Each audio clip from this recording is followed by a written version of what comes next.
आइन्स्टाईनचा सापेक्षतावाद ह्या विषयावरती डॉक्टर राजीव चिटणीस बोलणार आहेत. डॉक्टर राजीव चिटणीस हे केमिस्ट्रीमधले PhD आहेत. BRC मध्ये 20-22 वर्ष काम केलं त्यांनी.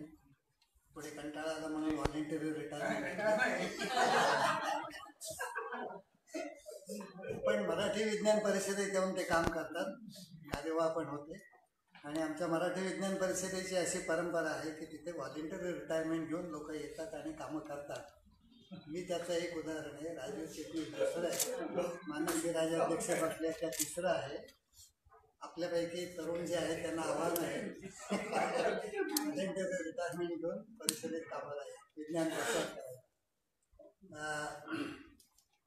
सापेक्षतावादाबद्दल डॉक्टर राजीव चिटणीस यांनी मराठी विज्ञान परिषदेत आणि खगोल मंडळामध्ये असे बऱ्याच वेळेला काही अभ्यास वर्ग घेतलेले आहेत, 3 दिवसापासून 7 दिवसापर्यंत वगैरे. आणि त्यांच्या या अभ्यास वर्गाची प्रसिद्धी हृदयनाथ मंगेशकरांपर्यंत पोहोचून आम्हाला नंतर निरोप आला की त्यांना यायचं होतं. आज यायला हरकत नव्हती, कारण काल आणि आजच्या लोकसत्तेमध्ये त्याची बातमी आणि माहिती आहे. पण असो, तेव्हा हा विषय सोपा आहे का अवघड आहे ते आता त्यांच्या बोलण्यावरून समजेल. पण काळे सरांनी मला मुद्दाम विचारलं 2 दिवसापूर्वी फोन करून की ते कोणत्या भाषेत बोलणार आहेत, इंग्रजीत बोलणार आहेत का मराठीत बोलणार आहेत. म्हटलं मराठीत बोलणार आहेत. ते म्हणले अवघड आहे मराठीमध्ये समजावून सांग. तेव्हा त्यांना मी उत्तर दिलं की हेच तर मराठी विज्ञान परिषदेचं काम. कुठलाही विषय मराठीमध्ये सुलभपणे सांगता येणं, त्याच्यासाठीच मराठी विज्ञान परिषद गेली 53 वर्ष काम करते आहे. तेव्हा यशवंतराव चव्हाण प्रतिष्ठानतर्फे पुस्तक देऊन राजीव चिटणीस यांचं स्वागत शरदराव काळे करते.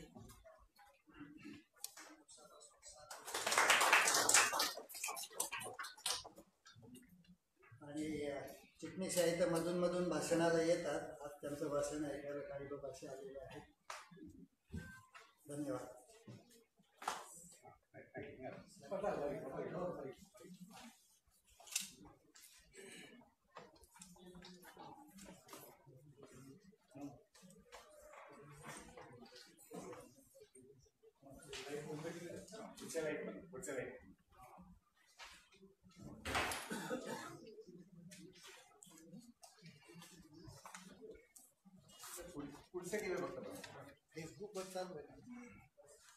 नमस्कार सगळ्यांना उपस्थितांना.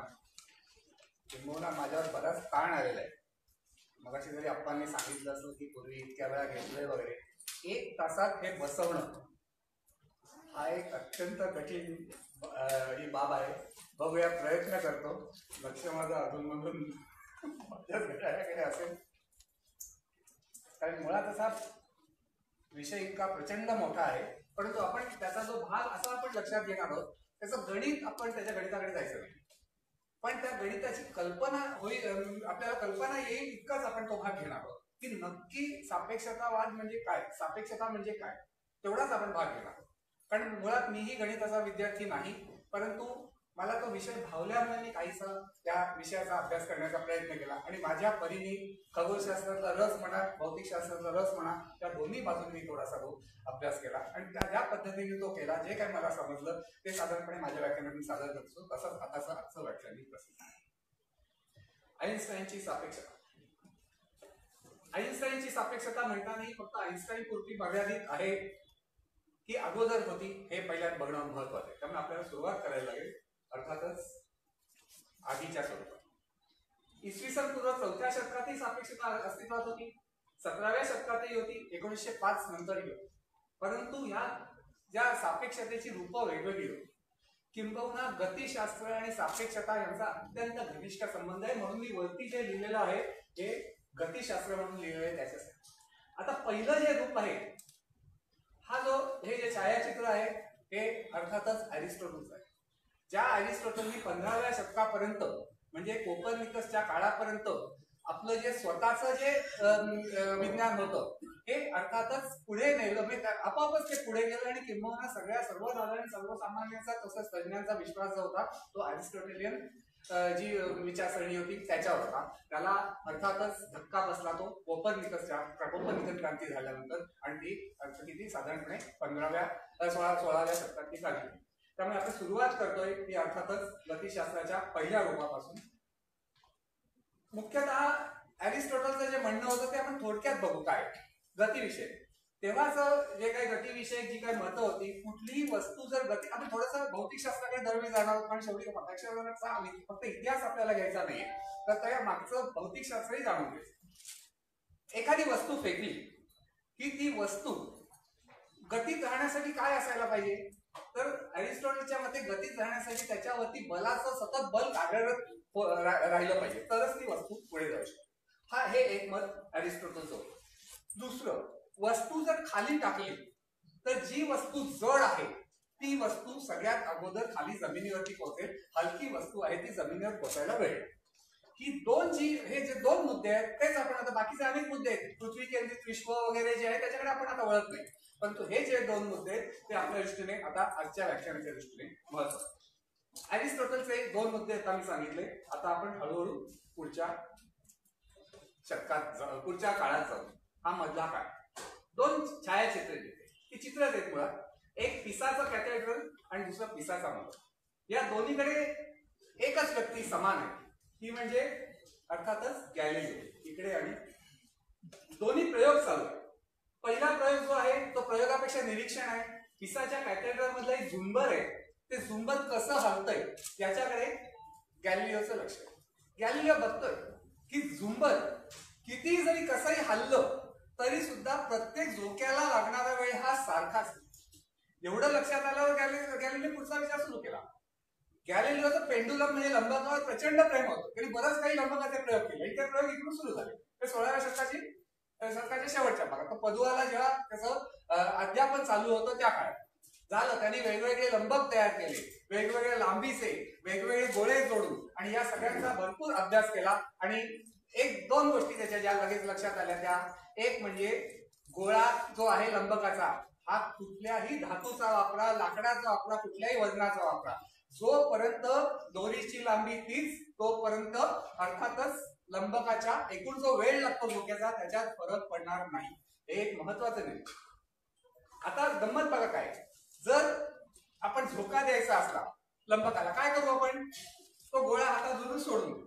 खरं तर आपण गोळा हातात धरून सोडून देतो म्हणजे काय, कारण सोडूनच देतो, खाली सोडल्यासारखाच आहे. फक्त त्याला वरती दोरा बांधल्यामुळे अर्थातच त्याचे जे झोके आहेत त्याच्यावर मर्यादा येते, तो पुढे जातो मागे जातो. पण मुळात काय, खाली सोडून दिलेला गोळा. परत तो जो गोळा असेल तो कुठल्याही धातूचा वापरला तरी सुद्धा त्याला लागणारा काळ तोच आहे झोक्याला. याचा अर्थ काय, झोक्याचा कालावधी जो आहे हा अर्थातच कुठल्याही पदार्थावर अवलंबून नाहीये, फक्त अवलंबून आहे तो त्या दोरीच्या लांबीवर. हा एक महत्वाचा भाग. याचा अर्थ गोळा कसाही घेतला तरी झोकासारखा, म्हणजे कुठलीही वस्तू कशी खाली जर सोडली, तिचं वजन काही असो, ती सारख्याच वेगाने खाली, सारख्याच कालावधीत ती खाली जाणार आहे आणि सगळ्यांची रूप ही सारखीच असणार. साहजिकच यातूनच नवा प्रयोग सुरू झाला. खरं म्हणजे हे दोन्ही प्रयोग जे आहेत ते खरोखर केले गेलेत की नाही याला इतिहासात निश्चित स्वरूपाचा पुरावा नाही, परंतु ते गॅलिलिओच्या मागे चिकटलेले आहेतच. पण आता मी लंबकाचे प्रयोग गॅलिलिओने भरपूर केलेले आहेत आणि त्यातूनच बरंचसं त्याचं लंबकाचे प्रयोग आणि आता मी उल्लेख करण्याचा दुसरे प्रयोग हे त्यांनी प्रचंड प्रमाणात केले. हा प्रयोग केला की नाही माहिती, पण काय होता प्रयोग, तर हातात असलेले दोन वेगवेगळ्या वजनाचे गोळे खाली सोडायचे. पिसाच्या नावावर सुदैवाने वागत, त्याच्या सुदैवाने तो तिरका ढकललेला, तो त्याला फायदा मिळाला. कारण उभ्या याच्यावर टाकणं कठीण, टाकला किती वेळ लागला तो म्हणून खरं असेल की नाही माहित नाही. परंतु हा प्रयोग प्रत्यक्षात केला असला तरी त्याच्यात काय त्याला सापडलं असणार, तर हे गोळे ठराविक वेळा त्याच वेळानंतर खाली जमिनीवरती पोहोचतात जर ते एकाच वेळी सोडले असले तर.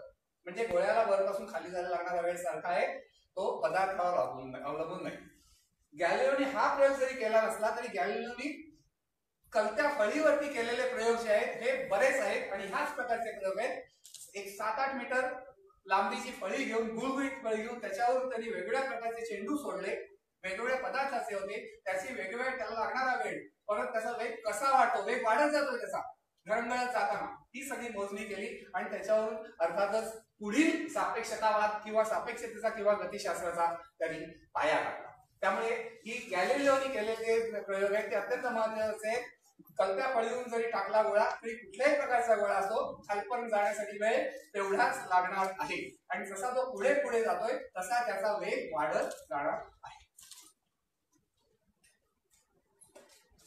गॅलिलिओनी केलेले प्रयोग त्याच्या अगोदर कोपर्निकसनी मांडलेली सूर्यकेंद्रित ग्रहमालेचं प्रारूप, त्याच्यानंतर केपलरचे ग्रहगती विषयक नियम, हे सगळं एकत्र केलं. आतापर्यंत गतिशास्त्राचं सगळं ज्ञान जे आहे ते एकत्र केलं आणि त्याच्यावर आपल्या स्वतःच्या अत्यंत प्रतिभावंत अशा चिंतनातून एक प्रचंड काम केलं ते आयझॅक न्यूटन. त्यांनी लिहिलेला ग्रंथ समोर दिसतोय, फिलॉसॉफी ऑफ नॅचरलिस्ट प्रिन्सिपिया मॅथमॅटिका, अर्थात प्रिन्सिपिया. विज्ञानाच्या इतिहासात 3 ग्रंथांना इतिहासकार अत्यंत महत्व देतात की जे ज्यांनी इतिहासाला वळण दिलं म्हणा किंवा ते ग्रंथ म्हणून महत्वाचे ठरले वळण देण्यापेक्षा. पहिलं युक्लिडची जॉमेट्री, दुसरा प्रिन्सिपिया आणि तिसरं द ओरिजिन ऑफ द स्पेसिस अर्थात डार्विनचं. बाकी अत्यंत महत्वाचे ग्रंथ वगैरे आहेतच, पण ह्या 3 ग्रंथांना की ज्या ग्रंथ म्हणून जे काही यायला लागतं ते सगळं आहे, शिवाय विज्ञानातलं संशोधन झालेलं तो असा हा प्रिन्सिपिया हा ग्रंथ. याचे 3 भाग आहेत या ग्रंथाचे. भागही प्रत्यक्ष 3 आहेत, विषयानुरूपी 3 भाग. एक भाग गतिशास्त्राचा. न्यूटनचं गतिशास्त्र आता वेगळं होतं, गॅलिलिओच्या प्रयोगावर आधारित. एखादी वस्तू जर फेकली ती अशी सरळ रेषेत चालली असं समजूया. आता त्या वस्तूचा वेग जो आहे त्या जोपर्यंत तुम्ही कुठल्या तरी बलाचा वापर करत नाही तोपर्यंत त्याच्या गतीत फरक पडणार नाही. जर त्याच्या गतीत फरक पाडायचा असेल तर बलाचा वापर केला पाहिजे. हे तुम्हाला माहिती आहे, पहिला नियम कुठला जडत्वाचा नियम जो आहे तो मी अगदी सोप्या भाषेत मांडलेला. हा एक महत्वाचा. आता बलाचा वापर जर करायचा त्याच्यात काही बदल घडून आणायचे तर जितकं बल जास्त वापरू तितका अर्थातच त्याच्यात पडणारा फरक हा जास्त.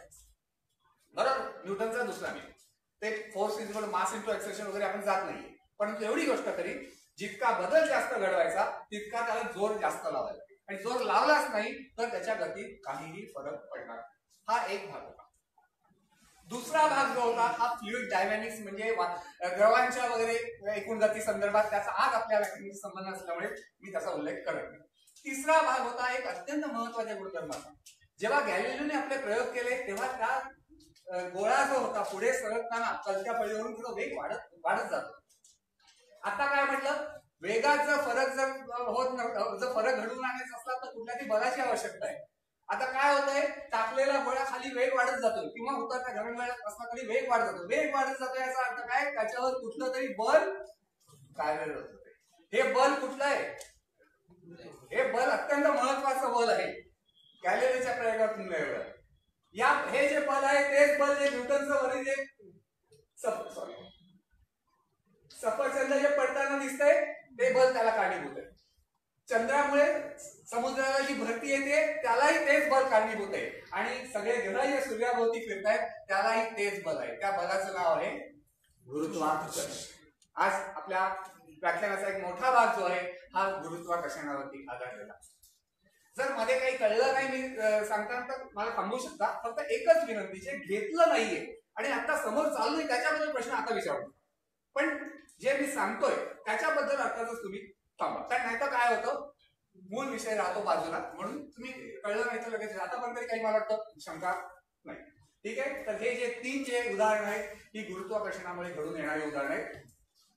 फळ पडणं का कुठली वस्तू पडणं, दुसरं समुद्राला येणारी भरती, चंद्राच्या आकर्षणामुळे गुरुत्वाकर्षणामुळे, आणि तिसरं सगळे ग्रह जे फिरतात सूर्याभोवती ते तिसरं. आता थोडंसं पुढे जायच्या आधी आपण नेहमीचा न्यूटनच्या काळातला सापेक्षतावाद काय होता आपण याच्याकडे जर असं बघू. एक व्यक्ती इकडे होती, बरोबर. त्याच्या समोरून एक बस म्हणा किंवा काहीतरी वाहन चालू आहे. असं धरून की आपण 60 किलोमीटर वेगाने ते चालू आहे, ताशी 60 किलोमीटर. याच्या दृष्टीने त्याचा वेग किती आहे, 60 किलोमीटर.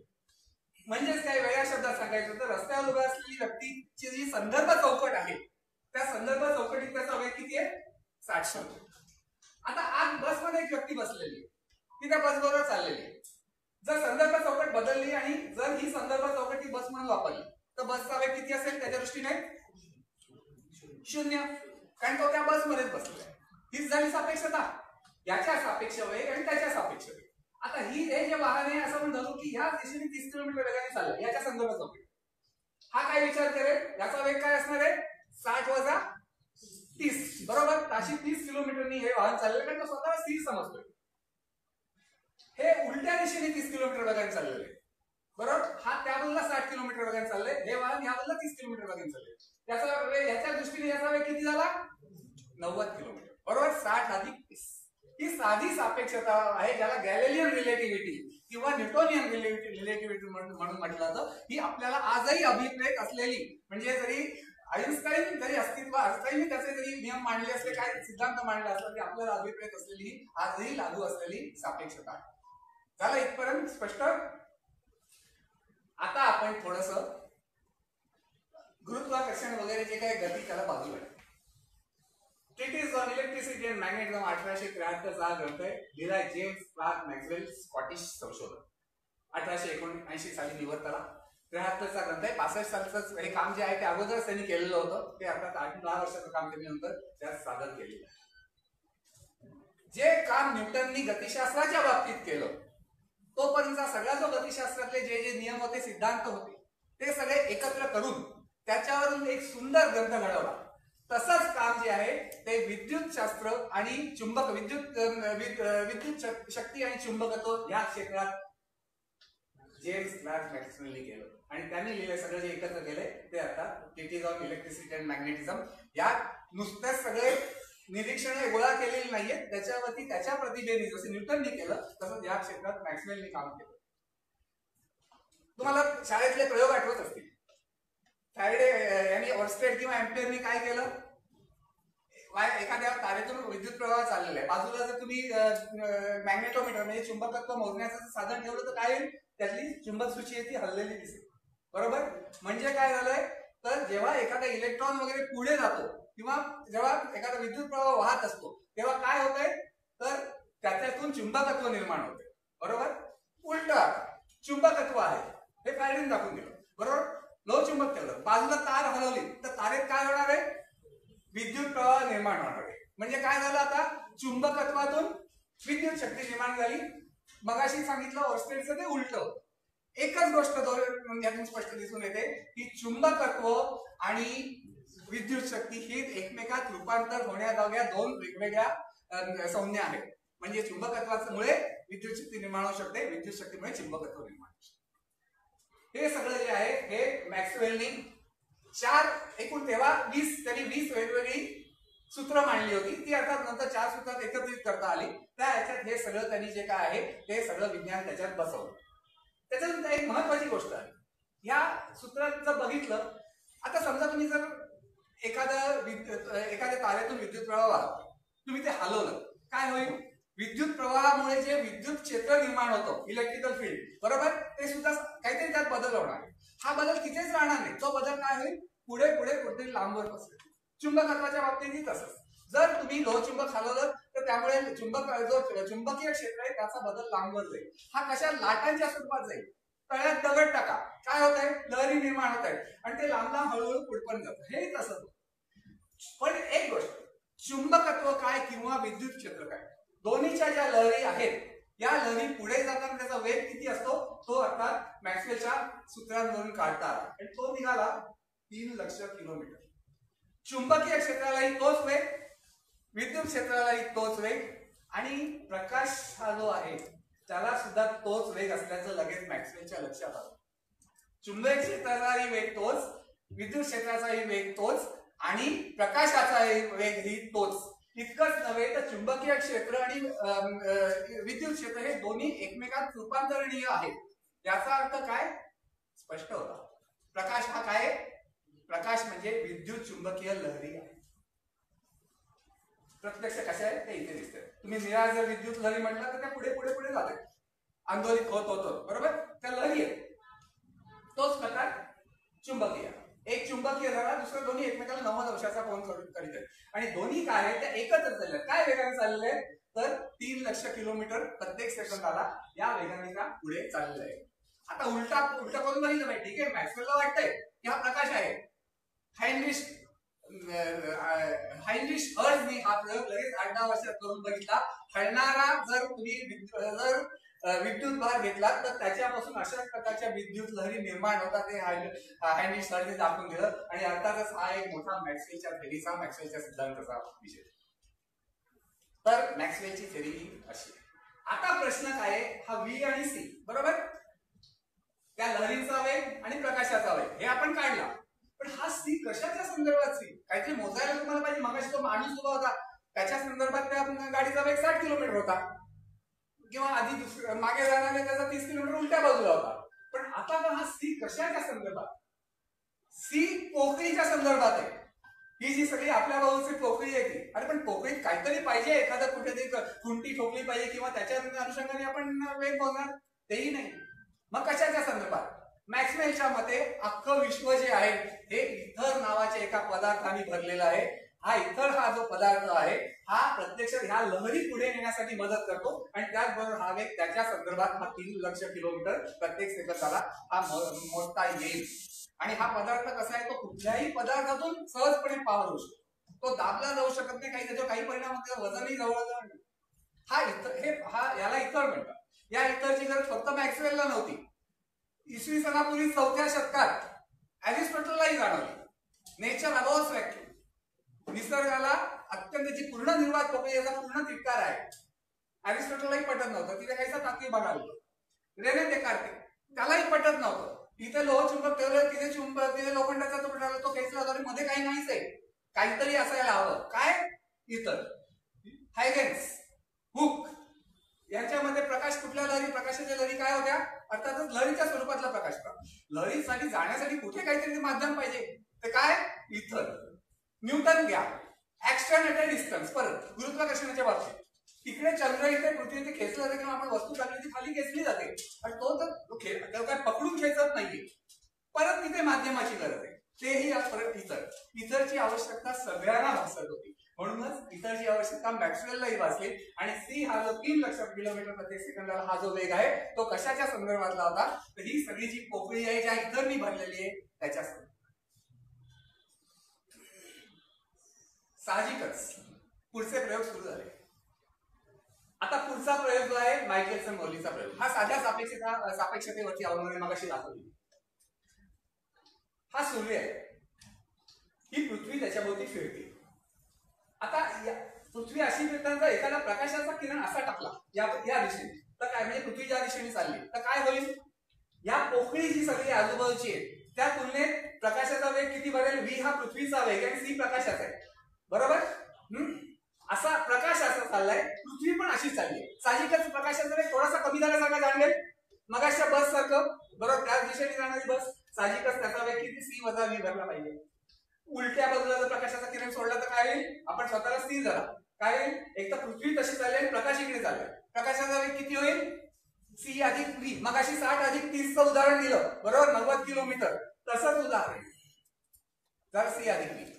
जेव्हा मायकेलसन मोर्लीने अत्यंत अचूकपणे हा प्रयोग करण्याचा प्रयत्न केला, सगळी काळजी घेऊन, त्याला असं आढळलं प्रकाशाचा वेग कसाही असा मोजा, असा मोजा, असा मोजा, असा मोजा, असा मोजा, तो एकच भरतोय, तो 3 लक्ष किलोमीटर प्रत्येक सेकंदाला. एक्सपेरिमेंट फ्लॉप एका दृष्टीने, अत्यंत अयशस्वी ठरलेला प्रयोग, फेल एक्सपेरिमेंट म्हणतात. पण त्यांनीच पुढचा जो इतिहास निर्माण झाला त्या इतिहासाचा पाया त्या मायकेलसन मोर्लीने टाकला. आता जर मुळातच जर तो सगळीकडे जर हा सारखा येतोय वेग, तर मुळात इतर आहे की नाही, तुम्ही इतरच्या संदर्भात सांगताय तो वेग सी पाहिजे. गोंधळ चाललेला होता. काही जणांनी मत व्यक्त केलं, की मग आधी व्यक्त झालं होतं की हे जे इथर आहे ना, हे जे पृथ्वी बरोबरच फिरतोय असं आपल्या बरोबरच, त्यामुळे काय होतं, वेग आपल्या बरोबर मोजल्यावर काय होणार आहे, तो व्हीचा वेग हा धरलाच जाणार नाही, फक्त प्रकाशाचा वेग मोजला जाईल, बाकी सगळं तो आपल्या बरोबरच पुढे जात असल्यामुळे इथर ड्रॅग ज्याला म्हणता येईल. लक्षात आलं, आपल्या बरोबरच सगळं इतर खेचलं जातं. मी इतरच्या संदर्भात वेग जर काढला तर आपल्या वेगावर फरक, तो व्ही त्याच्यात येणार नाही, फक्त सी राहील. इतरही काही वेगवेगळी स्पष्टीकरण देण्यात आली की गतीच्या दिशेने जर एखादी वस्तू चालली आहे तर ती काही ठराविक दाबली जाते. मग गणितं जी येतात ती काय दाखवतात, तर अर्थातच प्रकाशाचा वेग सी. आणि ह्या क्षणी या सगळ्या गोंधळात आपल्या जो पुढचा भाग जो आहे तिथे सुरुवात होते. यातून किती वेगवेगळ्या शक्यता निर्माण होत आहेत, सापेक्षतावाद चुकीचा आहे, नाही तर सी अधिक व्ही पण वेगळं यायला पाहिजे, सी वजा व्ही वेगळं यायला पाहिजे. आलं नाही आलं. ही आपली नेहमीची सापेक्षता न्यूटनियन, ती चुकीची असणे शकते. दुसरं, मॅक्सवेलचा सिद्धांत चुकीचा आहे का? आपल्या बस त्याला तो आपण लागू केला, पण मॅक्सवेलच्या कदाचित लागू होत नाही, म्हणून सी अधिक व्ही आणि सी वजा व्ही वेगवेगळे येत नाही. तिसरं, सापेक्षतावाद फक्त गतिशास्त्राला लागू आहे न्यूटनच्या आणि प्रकाशशास्त्राला मॅक्सवेलच्या नावे. हा तिसरा प्रश्न निर्माण. गोंधळ पुढे चालू आणि हा गोंधळ चालू असताना 1905 साल उजाडलं आणि आपल्या आजच्या व्याख्यानाचा महानायक आहे तो रंगमंचावर अवतरला. 1905 साल स्विस पेटंट ऑफिस तिसऱ्या दर्जाचा, तिसऱ्या म्हणजे थर्ड क्लास असं नाही, तिसऱ्या दर्जाचा टेक्निकल एक्सपर्ट म्हणून Albert Einstein Swiss patent office मध्ये काम करतात. काम क्लार्कचं नव्हतं, बऱ्याच जणांचा गैरसमज आहे, हे काम तांत्रिकच होतं. तो नुकताच तसा नवा होता सुरुवातीला, त्यामुळे जो दर्जा दिला तो तिसऱ्या दर्जाचा टेक्निकल एक्सपर्ट हा त्याला दर्जा होता. वेळ भरपूर होता काम करता करता. 1905 साली एकूण 6 वेगवेगळे शोध निबंध आइन्स्टाईनने प्रकाशित केले. 2 ब्राउनियन मोशन होते. ब्राउनियन मोशन माहितीये तुम्हाला? परागकण जर पाण्यात टाकल्यानंतर ते इकडे तिकडे जाताना दिसत ना, शाळेतला प्रयोग आहे. आणि जर आपण सूक्ष्मदर्शक यंत्राखाली बघितलं ते सगळे परागकण इकडे तिकडे इकडे हलताना दिसतात. त्याच्यावरचे 2, एक फोटो इलेक्ट्रिक इफेक्ट वरती, ज्याच्यासाठी त्याला 1921 साली नोबेल पारितोषिक मिळालं. नंतर 2 जे होते ते अर्थात आता आपण ज्या विषयाकडे वळणार आहोत त्या विषयाशी संबंधित होते, त्याच्याकडे आपण बोलू. आणि एक जो होता त्या स्वतःचा थिसिस, हा मॉलिक्युलर डायमेन्शन म्हणजे रेणूंचे आकार जे असतात त्याच्यावर, असं प्रचंड त्या वर्षीचं त्याची निर्मिती होती. म्हणूनच 1905 साल हे मिराक्युलस इयर म्हणून जे मानलं जातं, मिरस एनाबेलिस, तुम्हाला लक्षात असेल 2005 ला त्याची शताब्दी इयर ऑफ फिजिक्स म्हणून जे साजरं केलं ते त्याच्यामुळेच. इतकं प्रचंड काम आइन्स्टाईनने या एका वर्षात केलं. आता आपण प्रत्यक्ष आइन्स्टाईनने काय केलं, आपल्याला बाकी ब्राउनियन मोशन वगैरे आपल्याला काही फारसा रस नाही, आपण मुख्यतः वळणार होतो इतर. आता भौतिकशास्त्राचे नियम जे आहेत, मॅक्सवेलचा नियम घ्या, बरोबर, तो आता लागू पडत नव्हता सापेक्षतेचा. आता आपण बघितलं आइन्स्टाईननी पुढे जाताना आपल्या जे शोध निबंधात 2 गृहीतक झाली. भौतिकशास्त्राचे नियम सर्व अन्वहत वर्णीय संदर्भ चौकटी सारखे असायला हवे. मगाशी जी आपण फ्रेम ऑफ रेफरन्स किंवा संदर्भ चौकट बघितली बसची, ती काय होती? जर समजा आपल्याला सगळं बसचं सगळ्या बाजूनी बंद केली असती तर बस चालू एवढं कळलंही नसतं, बरोबर, काहीच कळलं नसतं. अशा प्रकारची तिथे न्यूटनचे नियम पाळले जातात. आता तुम्ही विमानात घ्या, बसलेल्या चंद छानपैकी विमान चाललंय, चहा सांडला तर तो पायाशीच सांडणार आहे, ओतला तर बशीतच ओतला जाणार, बरोबर. तिथे म्हणजे काय होतं, आपल्याला अपेक्षित इकडे जे घडतंय ते तसंच तिकडे घडणार. अशी जी चौकट आहे ती चौकट कुठली? अर्थातच ती इनर्शियल चौकट, जडत्वाची चौकट किंवा अत्वरणीय. त्वरण म्हणजे काय? ऍक्सिलरेशन, नॉन ऍक्सिलरेटेड जी आहे नेहमीची त्याच्यात. तर अशा संदर्भ चौकटीत सगळे नियम सारखे असायला पाहिजे. मग तिथे मॅक्सवेलचा नियमही लागू झाला पाहिजे, स्वतःचा गुरुत्वाकर्षण नियम लागू, कुठलाही जो नियम घ्या तो लागू झाला पाहिजे. आणि पुढचं जे आहे ते दुसरं गृहीतक जे आहे या शोध निबंधात व्यक्त केलेलं, प्रकाशाचा वेग हा कोणत्याही अत्वर्णीय संदर्भ चौकटीत मोजला तरी तो सारखाच भरायला हवा. आइन्स्टाईनने बाकीच्यांना जे मिळत होतं आइन्स्टाईनच्या मध्ये ते गृहीतकच म्हणून स्वीकारलं गेलं, त्याच्यामुळेच हे सगळं होतंय असं मानलेलं आहे. आइन्स्टाईनला लहानपणी एक बऱ्याच वेळा मनात विचारायचा, समजा आपल्यासमोर एक आपण आरसा घेऊ आणि आपण प्रकाश, आता आपलं त्याचं प्रतिबिंब तर आरशात पडणार, म्हणजे त्याच्यापासून निघालेला प्रकाश हा आरशात जाणार आहे. हा आरसा आणि आपणच जर प्रकाशाच्या वेगाने गेलो तर काय आरशात काही दिसणार नाही का? प्रत्यक्षात आइन्स्टाईनने जर वेगळ्या शब्दात हे मांडलं होतं, मी सोपं करून सांगतो, म्हणजे आपलं प्रतिबिंब आरशात दिसणार नाही.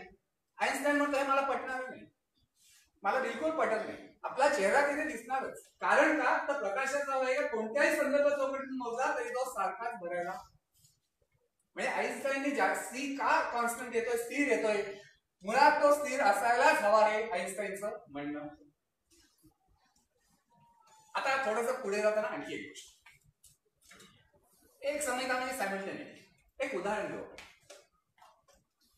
बरेचसे थॉट एक्सपेरिमेंट होते ना, म्हणजे गेडांकन एक्सपेरिमेंट जे आहेत ते आइन्स्टाईनने बरेच वैचारिक त्याचे जे होते असे प्रयोग बरेच केले. त्यातलंच आहे 2 गाड्या एकमेकाला चिकटून अशा उभ्या, गाडीच्या एका टोकाला स्फोट झाला, तिकडे दुसऱ्या टोकाला स्फोट झाला.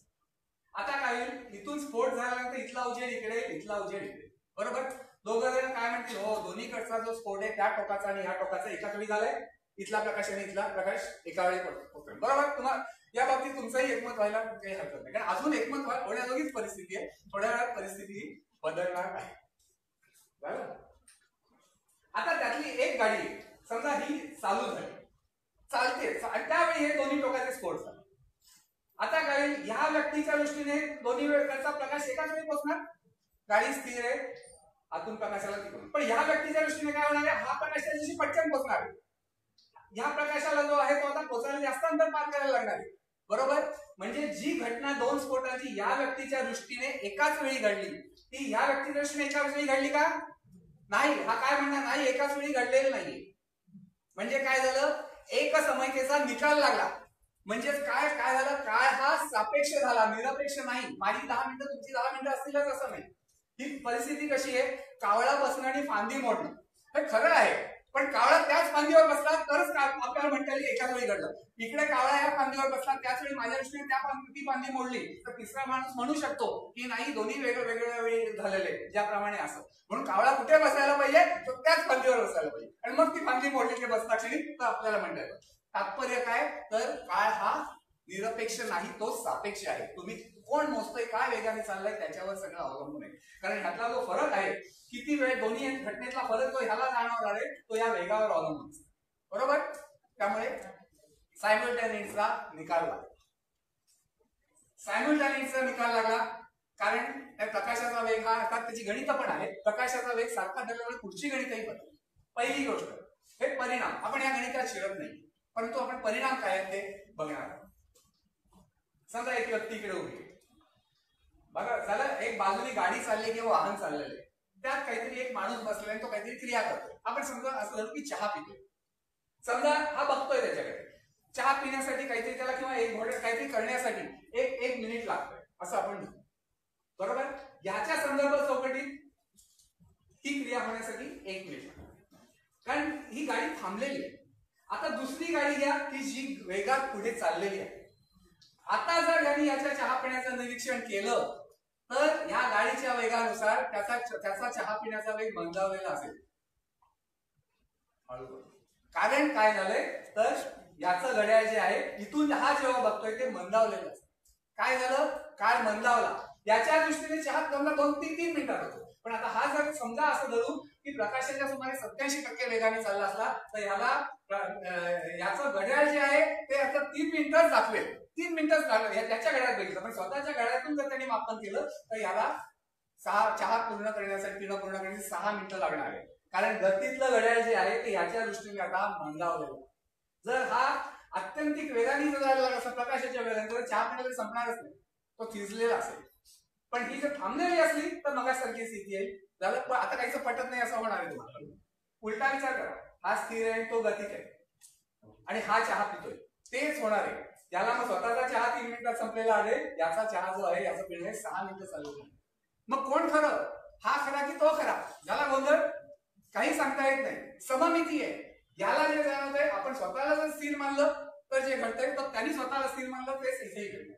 ही सममिती आहे, आणि हे जे वैशिष्ट्य आहे ते अर्थात सापेक्षतेचं वैशिष्ट्य आहे. ते अर्थात न्यूटोनियन रिलेटिव्हिटी मध्ये पण होतो, आणि इकडे फक्त इथे काय झालं तर जी क्रिया 3 मिनिटात होत होती ती आता प्रकाशाच्या त्या वाहनाच्या वेगानुसार कमी असतं वेगाने.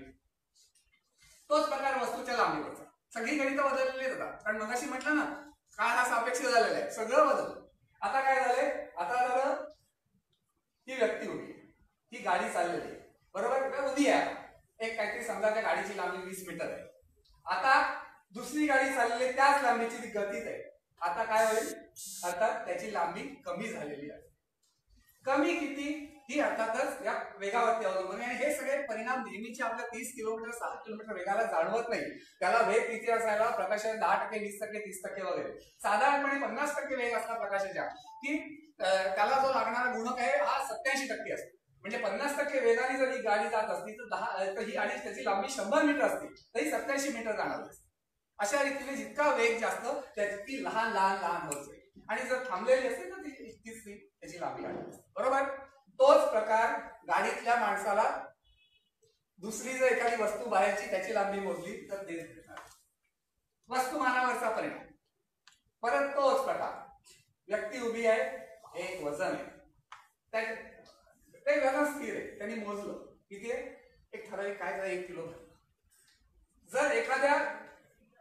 जर गतीत असलेल्या त्या गाडीत असलं आणि मोजण्याचा प्रयत्न केला, कसं मोजणं आपण त्याच्याकडे जात नाही, तो गुंतागुंतीचा भाग आहे.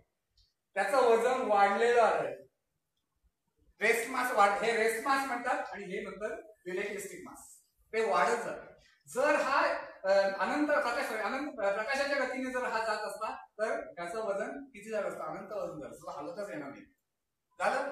तोच प्रकार अर्थात जर या गाडीतलं वजन असलं आणि गाडीत उभा असला तर बाकी बाहेरचं वजन जरी मोजलं तरी तेच. पटलं नाही ना तुम्हाला? पटणारच नाही. आईन्स्टाईनलाही माहित होतं. कोणीतरी जोरदारपणे आईन्स्टाईनला म्हटलं काय, ते सामान्य जणांच्या कॉमन सेन्सच्या पलीकडे. Common sense is the layer of prejudices put down before the age of 18. It is difficult to get rid of deep rooted prejudices but there is no other way. या सामान्य जाणीवांवर तुम्हाला मात करायलाच पाहिजे. 18 वयाच्या अगोदर बालवय म्हणता येणार नाही, परंतु ते जे काही तुमच्या डोक्यात शिरलेलं आहे ते पूर्वग्रह जे आहे ते तुम्ही अगोदर काढून टाका. आईन्स्टाईनने स्पष्ट त्याला सुनावलंय, ज्याने कोणी सांगितलं होतं. Common sense is layer of prejudices put down before the age of 18. It is difficult to get rid of deep rooted prejudices but there is no other way. You have to get rid of. Albert Einstein. आता हे सगळं बोललो, पण पुरावे वगैरे पाहिजेत ना. पुराव्याशिवाय काहीच नाही ना, नुसतं बोलून उपयोग नाही.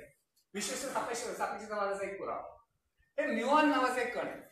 जेव्हा कॉस्मिक रेज जे आहेत त्यातले प्रोटॉन जेव्हा वातावरणातल्या वरच्या उंचीवरती सुमारे 10 किलोमीटर वरती जेव्हा पोहोचतात बाहेरून येणारे, तेव्हा त्यातून न्यूऑन नावाचे कण निर्माण होतात.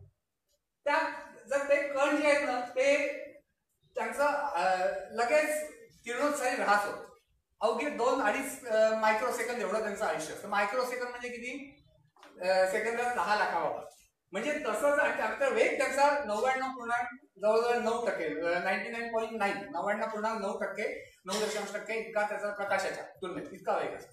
पण इतका वेग असूनही त्यांचा ऱ्हास इतका पटकन असून ते विशेष खाली येत नाही, तर खाली येऊ शकणार नाही. ते फक्त 700 मीटर खाली येऊ शकते. तरीही ते पृथ्वीवरती खाली पृथ्वीच्या तळावर पोहोचतात आणि ते मोजले गेले, प्रयोगांद्वारे मोजले गेले. का पोहोचू शकतात? कारण त्यांचं स्वतःचं घड्याळ जे ते आता काय झालंय, घड्याळ आता हळूहळू चालतंय. किती? 99.9 इतक्या वेगाशी जवळजवळ 1/20 पटीने हळू चालतंय.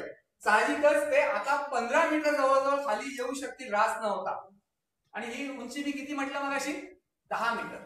जर घड्याळ हळू चालत नसती तर 600-700 मीटर मध्येच ते ऱ्हास होऊन जायला पाहिजे होता. परंतु आता घड्याळ हळू चालत असल्यामुळे ते 15 किलोमीटर पर्यंत जाऊ शकतात. परंतु आपली ही तर जी उंची आहे ही फक्त किती आहे? 10 किलोमीटर. झालं प्रश्न मिटला.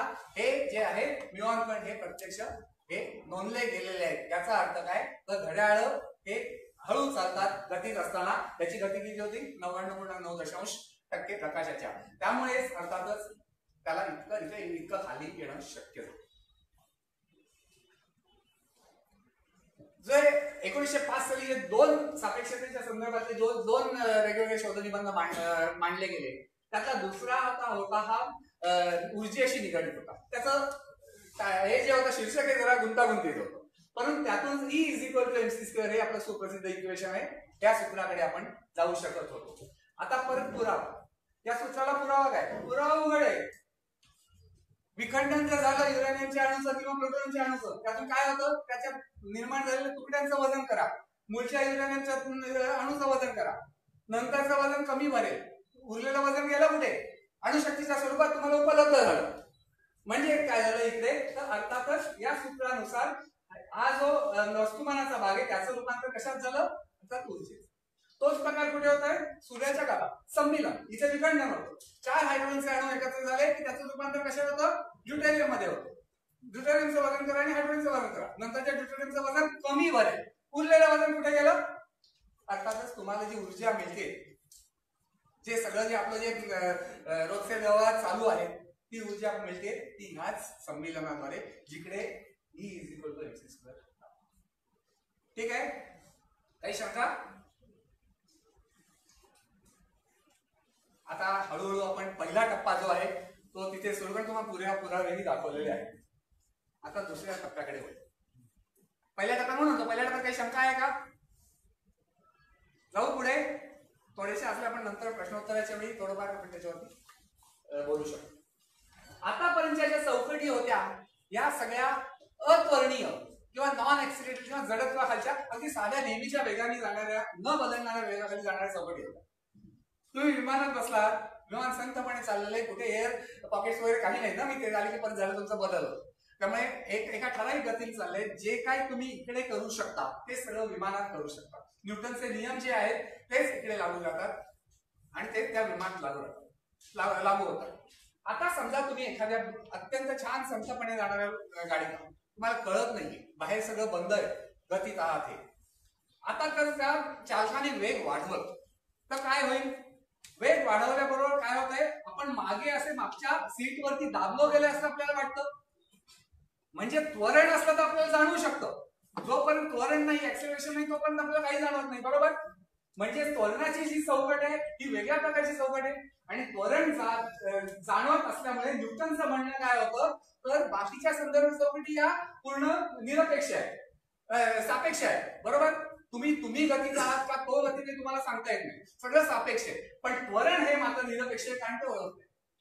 त्वरण हे हा खूपच मोठा छान टॉपिक आहे.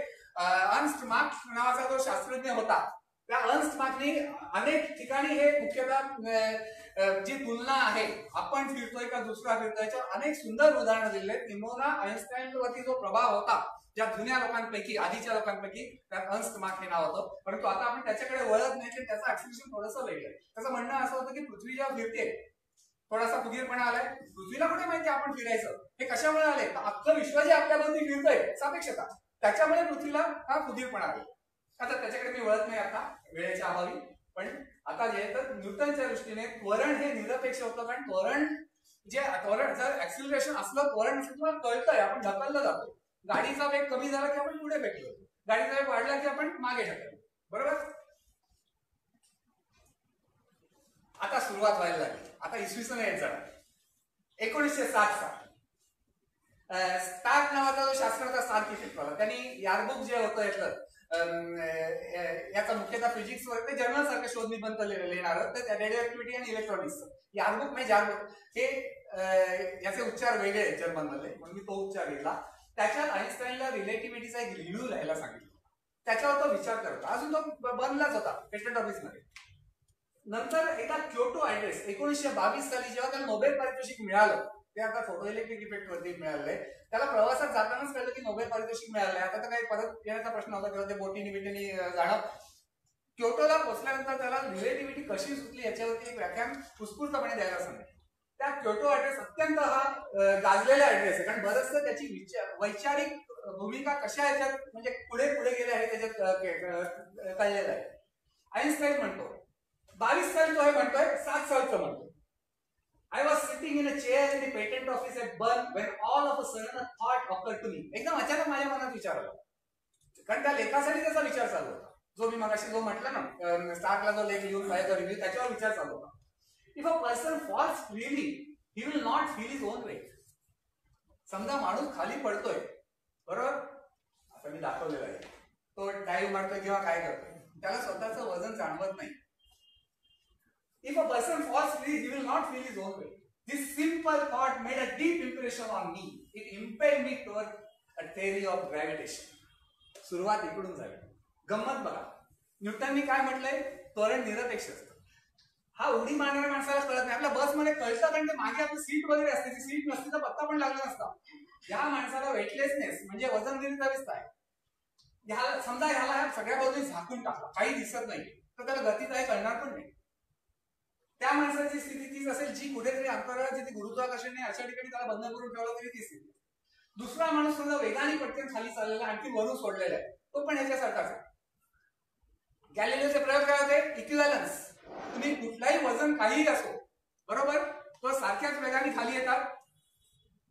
आता तो माणूस कदाचित जास्त वेगाने जात असेल, त्याच्यावर काही परिणाम होणार नाही, परंतु त्याच्या दृष्टीने काय असेल? If a person falls freely he will not feel his own weight. तो जरी असा पटकन जरी येत असला, कसाही येत असला, त्याला बंदिस्त ठेवला, याला जसं वजन जाणवत नाही त्या माणसालाही जाणवत नाही. त्या दोघांचा वेग काही असो, तो जोरात आता खाली येत असला, वरून सुरू केल्यामुळे त्याला बाकीचं बंद असणार वेग कळणार नाही, या माणसाला कळणार नाही. एकूण काय बाहेर काय चाललंय हे कळणार नाही, एकूण काय आपण त्वरणाखाली आहोत हे कळणार नाही, एकूण काय त्वरण हे सुद्धा काय झालं? त्वरण हे सापेक्ष झालं, बरोबर. म्हणजे जेव्हा माणूस हा मुक्तपणे खाली पडतो तेव्हा त्याला आपली गती कळत नाही. आपली गती कळत नसल्यामुळे अर्थातच आपण ढकलले जातो, ही पत्ता लागत नाही. त्यामुळे काय, कुठलीही संदर्भ चौकट घेतली, त्वरणाखालची घेतली, अत्वरणाखालची घेतली तरी अर्थात परिस्थिती ही सारखीच असते. हा यातला मुख्य भाग. आणि हे आइन्स्टाईनला 1907 साली लक्षात. आता पुढचा एवढं तर नक्की झालं की त्वरणात खालची चौकट किंवा त्वरण नसलेली चौकट, आता दोन्ही सारख्या झाल्या. पुढचं एक खोली आहे, खोलीत एक माणूस उभा आहे, ते जमिनीवरती आहे. लिफ्ट मध्ये लिफ्ट सुरू झालेलं नाही असं आपण काहीतरी म्हणतो. त्यांनी हातातली 2 वजनं सोडली. आता काय होईल, ही वजनं खाली पडली, याची गती वाढत वाढत जाईल आणि या इथे जमिनीवरती पडली.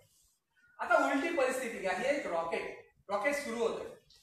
इकडे किती होतं गुरुत्वाकर्षण त्वरण, जे पृथ्वीवरती जाणवतं तेवढंच उलट्या दिशेला जर गेलं तर आता काय होईल, माणूस तिथेच आहे, हे वर जायला लागेल. माणसाला काय जाणवेल, जी स्थिती इकडे आहे ती स्थिती त्याला जाणवणार आहे.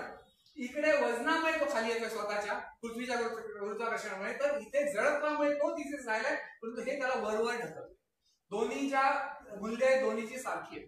वजनाच्या बाबतीत काय होणार आहे, हे जेव्हा सुरू झालं तेव्हा ते हाताशी असणार आहे, ते सगळं वरवर जाते. वजन खरं त्याच जागी आहे, पण हे वर चालत असल्यामुळे त्याच्या दृष्टीने वजन पुढे पडत आहे, खाली जात आहे. परिस्थिती कशी आहे, तो पृथ्वीवर उभा आहे की त्याचं जे रॉकेट आहे ते वर जाते त्याला कळू शकत नाही. म्हणजे काय झालं, हे गुरुत्वाकर्षण आहे की त्वरण आहे त्याला कळतंय नाही. नीट आहे का, हा महत्वाचा भाग आहे. इकडे हा माणूस फक्त पृथ्वीवर उभा, तो खाली केला तर माझ्या खेचला, ठराविक काहीतरी एका जोराने खेचला. जर तो रॉकेट मध्ये असला तर रॉकेट वर जात आहे, इथे गुरुत्वाकर्षण नाहीये कुठे, हे कुठेतरी तो अत्यंत दूरवर कुठेतरी अंतराळात, पण त्याला खालच्या रॉकेटला गती मिळाली तितकीच. त्याच त्वरणाने काय होईल, जडत्वामुळे तो तिथेच राहणार, पहिला प्रयत्न करणार आणि खालचं रॉकेट त्याला ढकलणार. काय जोराने ढकलायला लागणार आहे, ज्या प्रकारे हा खाली खेचला असतो त्याच प्रकारे वरती. म्हणजे काय झालं, या माणसाच्या दृष्टीने गुरुत्वाकर्षण आहे की त्वरण आहे कळणार नाही. याचा अर्थ काय, आता त्वरणीय चौकटी ज्या आहेत ऍक्सिलरेटेड फ्रेम, तिथले जी भौतिकशास्त्राचे नियम आहेत हे कुठले झाले, हे गुरुत्वाकर्षणाखालचे नियम झाले. म्हणजे आता त्वरण बरोबर काय झालं, गुरुत्वाकर्षण. आता या थेअरीला, या सिद्धांताला एक वेगळंच वळण लावलं. आता हा सिद्धांत अत्वरणीय चौकटीचा किंवा ऍक्सिलरेटेड फ्रेमचा राहिला नाही, सापेक्षतेपेक्षाही त्यात अधिक काही आलं आणि तो सिद्धांत झाला, तो अर्थात गुरुत्वाकर्षणाचा सिद्धांत झाला. म्हणून जनरल थेअरी ऑफ रिलेटिव्हिटीचे व्यापक सापेक्षतावाद आहे त्याला अर्थात गुरुत्वाकर्षणाची थेअरी म्हटलं जातं ते त्याच्या. आतापर्यंत स्पेशल थेअरी जी होती विशिष्ट, ही अत्वरणीय म्हणजे इनर्शियल फ्रेम ऑफ रेफरन्स मध्ये होती. अर्थात त्याच्या पुढे जायची गरज आहे, म्हणूनच आइन्स्टाईनने हे सगळं सुरू केलं. का आता आपल्याला संत एकाच वेगात राहिलेल्या ज्या चौकटी त्याच्या बाहेर यायचे आणि जेव्हा त्वरण असेल तेव्हा आपल्याला काय अनुभव येतो याची गणित मांडायचे. परंतु आता गंमत ही झालेली आहे की त्वरण म्हणजे गुरुत्वाकर्षण हे असं इथे सिद्ध झालं. त्यामुळे आता ही सिद्धांत कसला झालाय, तर गुरुत्वाकर्षणाचा सिद्धांत झालाय. त्वरणाचा सिद्धांत आहेच, पण त्वरणाचा सिद्धांत रूपांतर. इथे काही शंका होत्या, काही विचारू शकता सर? हा काय आली हो मागे त्याच्यामध्ये खाली चाललाय का नाही सांगतो. हा नुसता आता मी उभा आहे कसा उभा आहे इकडे, आणि ते तो जो आहे ना तो अंतराळ ते कुठेतरी, बरोबर. त्याला गुरुत्वाकर्षण वगैरे काही नाहीये तिथे, पण त्याला फक्त काय होत आहे, त्याचं रॉकेट त्याला वर ढकलतंय. तर इथे काय होत आहे, रॉकेट बिकेट काही नाहीये, पण आपल्याला खालची जमीन खाली खेचते, बरोबर. आणि दोन्ही इकडे ज्या गतीने खाली खेचलं जातं, ज्या त्वरणाने बलाने, तितकंच बल तिकडे वरच्या दिशेला तयार होतं. म्हणून ह्या दोघांची जाणीव कशी असणार आहे, ह्या माणसाची काय आणि ह्या माणसाची सारखीच असणार. म्हणजे काय झालं, ह्याला गुरुत्वाकर्षण म्हणून जाणवतंय तेच त्याला माहिती आहे. आपण उभे हा म्हणे माझं गुरुत्वाकर्षण, तो म्हणे खाली जमीन नाही माझं त्वरण आहे. पण दोघांचे परिणाम काय झाले, वजन टाकून दाखवली बघा सारखेच, कारण वजन तिथेच राहिले पण हे वर जात असल्यामुळे हे अंतर कमी व्हायला लागलं. तर इथे प्रत्यक्ष पडत असल्यामुळे कमी होतं. दोन्ही सारखंच आहे. म्हणजे त्वरण आणि गुरुत्वाकर्षण याच्यात आता फरक राहिला. झालं बरोबर, लक्षात आलं. राहू पुढे जाऊ. हा, एक माणूस लिफ्टने खाली जातो आणि तसाच वर येतो. नाही मला वाटतं आपण एक आता जे घेतोय त्यालाच थांबवणं वेळेचाही प्रश्न आहे. त्यामुळे हे सोडून कृपया आता ज्या तुम्ही असं विचारलं तशी त्यांना विचारा, काही प्रश्न नाही. ज्या तुम्ही तो वजन सोडलंय, तिथे पण वजन सोडलंय. आता हे वर इकडे काय होणार आहे, वजन सोडल्यामुळे खाली येणार. इथे खरं म्हणजे वजन इथेच राहायला पाहिजे, इथे राहायला पाहिजे ह्या बिंदूशी सोडताना, बरोबर. पण आता हे सगळं वर चाललेलं आहे, ते खरं वजन तिथेच राहिलेलं आहे. पण हे वर चालल्यामुळे काय झालं, हे जे अंतर आहे की नाही हे कमी व्हायला लागलं. त्यामुळे हे त्याच्या दृष्टीने काय झालं, वजन खाली खाली येते असं झालं. हा हा बरोबर. हे वजन इकडे होतं, आता रॉकेट वर जायला लागलं, बरोबर. रॉकेट सगळा माणूस पण वर टाकलेला आहे, वजन त्याच्या हातातून सुटलेलं आहे, रॉकेट वर जायला लागले. वजन सुटल्यानंतर त्याच्यावर कुठलंही आता बल नाही हातात नसल्यामुळे ते वेगळं झालं. पण प्रत्यक्षात काय होतं, ते वेगळं झालं असले हा सगळा बेस जो आहे, पाया हा वरवर जायला लागलेला आहे. हा वर जायला लागल्यामुळे त्या वजनातलं अंतर कमी होतं. आणि ते कुठल्या गतीने कमी होणार आहे, जिकडे हे घडतंय तिकडे. त्यामुळे आधी वजन इकडे होतं, हे वर जायला लागल्यामुळे आता पुढची स्थिती जी आहे ती काहीशी अशी झाली. थोड्या वेळाने आणखी वर गेलं की वजन याच्यावरती पडलेलं असतं, बरोबर. म्हणजे एका दृष्टीने काय झालं, ह्याला काही कळत नाहीये कशामुळे होतं. खालचं रॉकेट वर जात आहे का, पण वजनाची जी स्थिती हातातून सुटल्यानंतर जर कसं जर आपण त्या वेगवेगळ्या वेळच्या स्थिती म्हणजे मी लोकेशन म्हणतोय की जागा जर नोंदल्या, स्थानं नोंदली तर अर्थात दोन्हीकडे स्थिती सारखी. अजून शंका, थोडी शंका हा आहे थोडी. हा नाही थांबा काही नाही, बरोबर आहे, काही नाही, काही आहे ना, वेळ आहे ना. आधी कुठे, आता इकडे समजा हे हातात होतं, हे हातात होतं, तसं हे हातात होतं, हे हातात होतं, ठीक आहे. दोन्ही इथलं वजन त्याच्या हातावर होतं, इथलं वजन त्याच्या हातात होतं. सुरुवातीला याचं वजन हातावर होतं, याचं वजन. आता काय होतंय, हा खरं म्हणजे आपल्या दृष्टीने हा इकडेच राहिलाय, पण हातातलं वजन गुरुत्वाकर्षणामुळे खाली येतं. हे अंतर वाढत चाललेलं आहे आणि शेवटी इथलं वजन इकडे खाली पडणार. इकडे तेच घडणार आहे, परंतु वेगळ्या कारणामुळे घडणार आहे. काय होणार आहे, ह्या माणसाला कळत नाहीये आपण गुरुत्वाकर्षणाखाली आहोत का त्वरणाखाली आहोत. त्यांनी इथे हा वजन सोडून दिले, बरोबर. वजन इथेच राहिलेलं असतं खरं तर. एकूण जर कुठेतरी जर इथे एखादा रेफरन्स पॉईंट घेतला तर ते तिथेच आहे, पण मुळात हे वर जात, बरोबर. त्यामुळे काय होतंय, हे जे अंतर आहे हातातलं ते वाढत चाललंय, कारण हा हात वर चाललेला आहे आणि हे वाढत त्यामुळे शेवटी हा भाग जो आहे तो ह्याला लागला की ते वजन जमिनीवर पडल्यासारखं, बरोबर. झालं स्पष्ट. म्हणजे हे गुरुत्वाकर्षण काय किंवा हे एक्सेलरेशन काय, परिणाम सारखे, दोन्ही आपले परिणाम सारखे. म्हणजे आता काय झालं, त्वरणाची जी चौकट जी आहे, अत्वरणीय चौकट ऍक्सिलरेशन आणि गुरुत्वाकर्षण याच्यात काही फरक राहिलेला नाही. हा माणूस सांगू शकत नाहीये. समजा पूर्ण बंद आहे तर त्याला कुठेतरी सोडून दिलेलं आहे, हा पण बंद असताना तर सांगू शकत नाही तुम्ही पृथ्वीवर उभा आहे का, उलटा पण होऊ शकतोय. म्हणजे दोन्ही परिणाम सारखे, बरोबर. क्लिअर. तर दोन्ही असते, बरोबर. नाही हे सारखे हे असं तुम्ही गृहीत धरताय. तिथे गृहीतक नाही, तिथे मी नाही गृहीत धरत, त्याला काही कळणार पण नाहीये असं झाल्याचं. त्याला जसं मगाशी जे बघितलं ना कॉमन सेन्स, आता मला सातलं वाक्य वापरता येईल ना ते, प्रेज्युडिसेस लेट डाऊन पण एक विचार या सगळं आहे. ह्या पहिल्या फ्रेम मध्ये हा, हातापासून जमिनीवरती ती वजन पोहोचायला जो वेळ आहे, तोच वेळ जो आहे तोच वेळ, कारण हे सारखं आहे.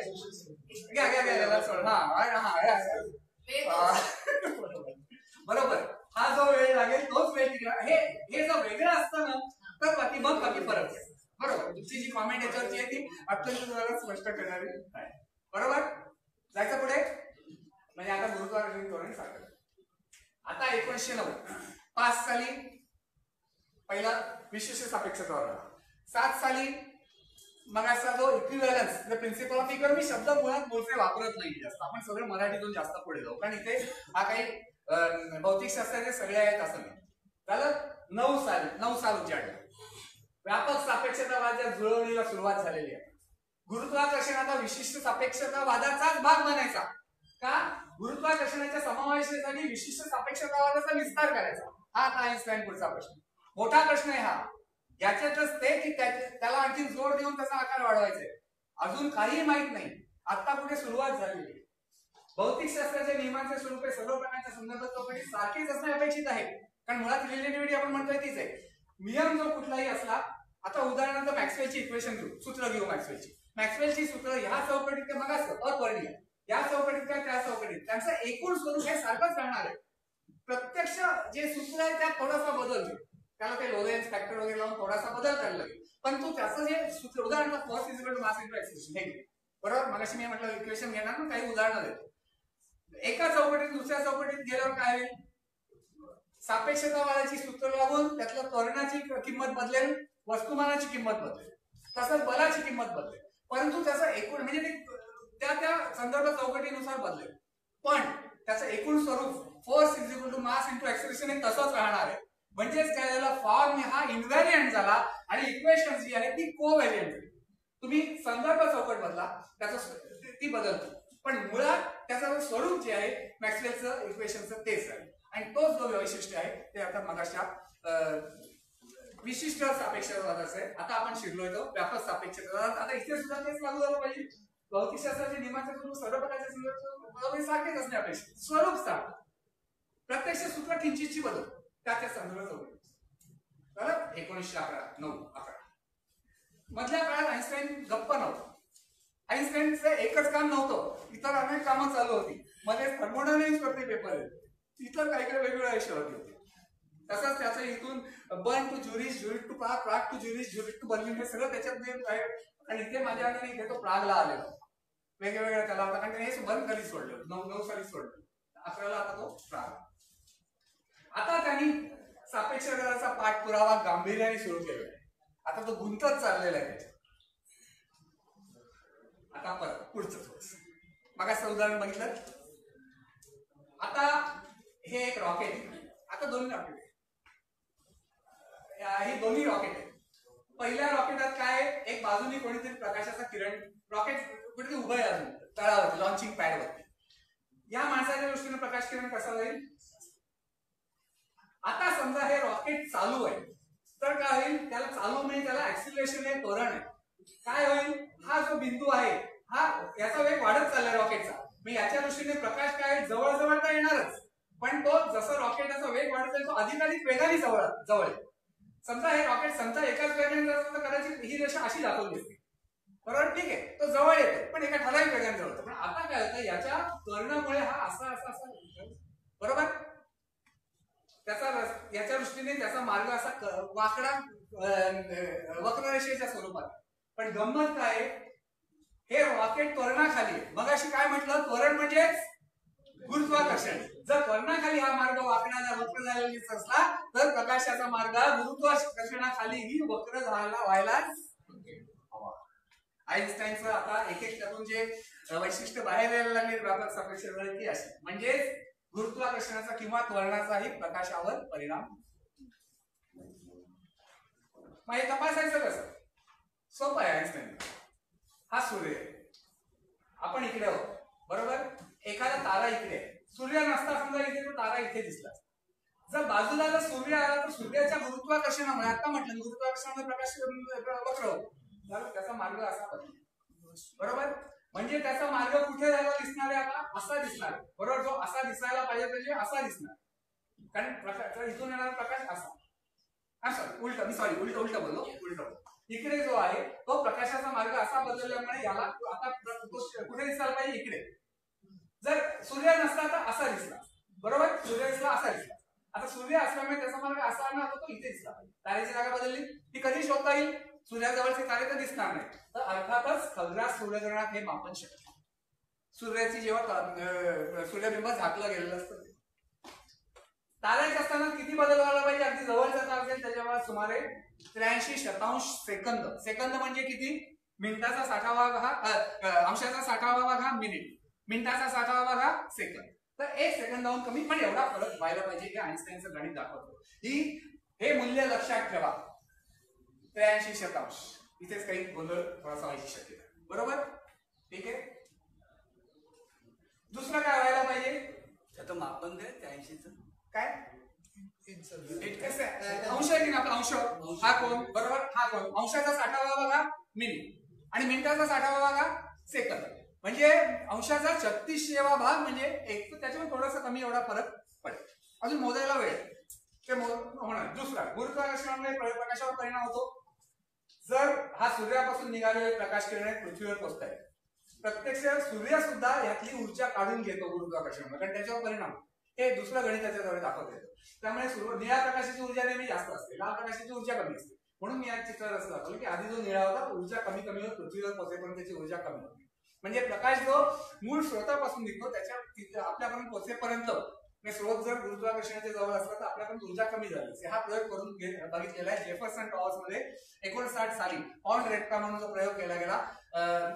लोहाच्या 57 अणुभार असलेल्या किरणोत्सारी अणुपासून निघणारे गामा किरण हे खाली मोजले गेले त्यांची ऊर्जा आणि वरती मोजले गेले साधारण 22 मीटर उंचीवरती अत्यंत मॉज्युलर स्पेक्ट्रोस्कोपीने. आणि मी फक्त शब्द वापरलाय काय ते आपण शिरायचं नाही. आणि हा फरक जाणून आला, वरती ऊर्जा कमी झालेली आढळली. कारण का तर आताच फेकलेला दगड पण काय होतं, दगडाची ऊर्जा जी आहे ती कमी होत जाते, वेग कमी होत जातो. इथे वेग कमी होणार नाही कारण आईन्स्टाईनने सांगितलेलं, पण इथे त्याची ऊर्जा कमी होत जाते. आणि म्हणूनच जो आधी निळा प्रकाश निळाचा लाल असा नाही, परंतु त्याची जी तरंग लांबी आहे ही अर्थातच वाढत जाईल किंवा कंपन संख्या कमी होत जाईल, म्हणजेच त्याची ऊर्जा कमी. तर हे दोन परिणाम जे आहेत हे व्यापक सापेक्षतेवादातील परिणाम. ठीक आहे. हा डॉपलर इफेक्ट नाही ना इथे. डॉपलर हा वेगळा आहे, इथे नाही, हा गतीत नाही आहे. झालं पुढे. डॉपलर इफेक्ट सुद्धा दोन्ही जेव्हा कॅल्क्युलेशन करायला लागतं तेव्हा सगळं लक्षात घ्यायला लागतं. पण आता मी वर्णन करते डॉक्टरचा मुद्दाम उच्चारच केलेला नाही. 1912 9-11-12 काल पुढे चाललेला आहे. गुरुत्वाकर्षण अंतराळाच्या भूमितीतला संबंध आता आईन्स्टाईनला कळलेला आहे. अंतराळ सपाट धरून चालणार नाहीये. आता मला वाटतं इथे गणितज्ञ जे आहेत तिथले त्यांच्यात आता हळूहळू लक्षात यायला लागेल तो भाग. अंतराळाच्या भूमिकेत अंतराळ आणि भूमिती गुरुत्वाकर्षण भूमिती वेगळं करता येणार. आईन्स्टाईन म्हणतो जर भूमिती वेगळी केली तर it's something expressing thoughts without words. तिथे तुम्हाला शब्दांची गरज आहेच. त्याचप्रमाणे गुरुत्वाकर्षणाचं वर्णन करायचं तर अंतराळाची भूमिती बघायलाच पाहिजे. आणि ती भूमिती कशी असायला हवी, ती सपाट नेहमीची युक्लिडियन नाही तर नॉन युक्लिडियन भूमितीचं उदाहरण फक्त इथे देतोय. सर्वसाधारण एका त्रिकोणाच्या 3 कोणाची बेरीज किती, 180. इकडे काढा, इथे तुम्ही टँजंट काढा, स्पर्शिका काढा आणि बेरीज करा. 180 पेक्षा जास्त होईल. जर तो वक्र जर बहिर्गोल असला, अंतर्गोल असला 40 शेकडे, इथे काय उलट होईल, 180 अंश त्याची बेरीज भरत नाही.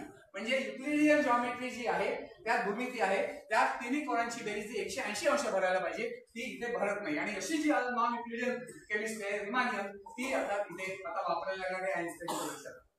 पुढचं त्याच्या लक्षात गुरुत्वाकर्षण सूत्र नॉन लिनियर स्वरूपाची असेल, गणिताची होत नाही पण परिणाम. पृथ्वी जी आहे ती चंद्रावरती गुरुत्वाकर्षणाचा परिणाम घेते. आता दुसरी पृथ्वी पण आणखी तिला बाजूला चिकटून आणून ठेवली तर काय व्हायला पाहिजे, तर चंद्रावरचा गुरुत्वाकर्षणाचा परिणाम दुप्पट व्हायला पाहिजे.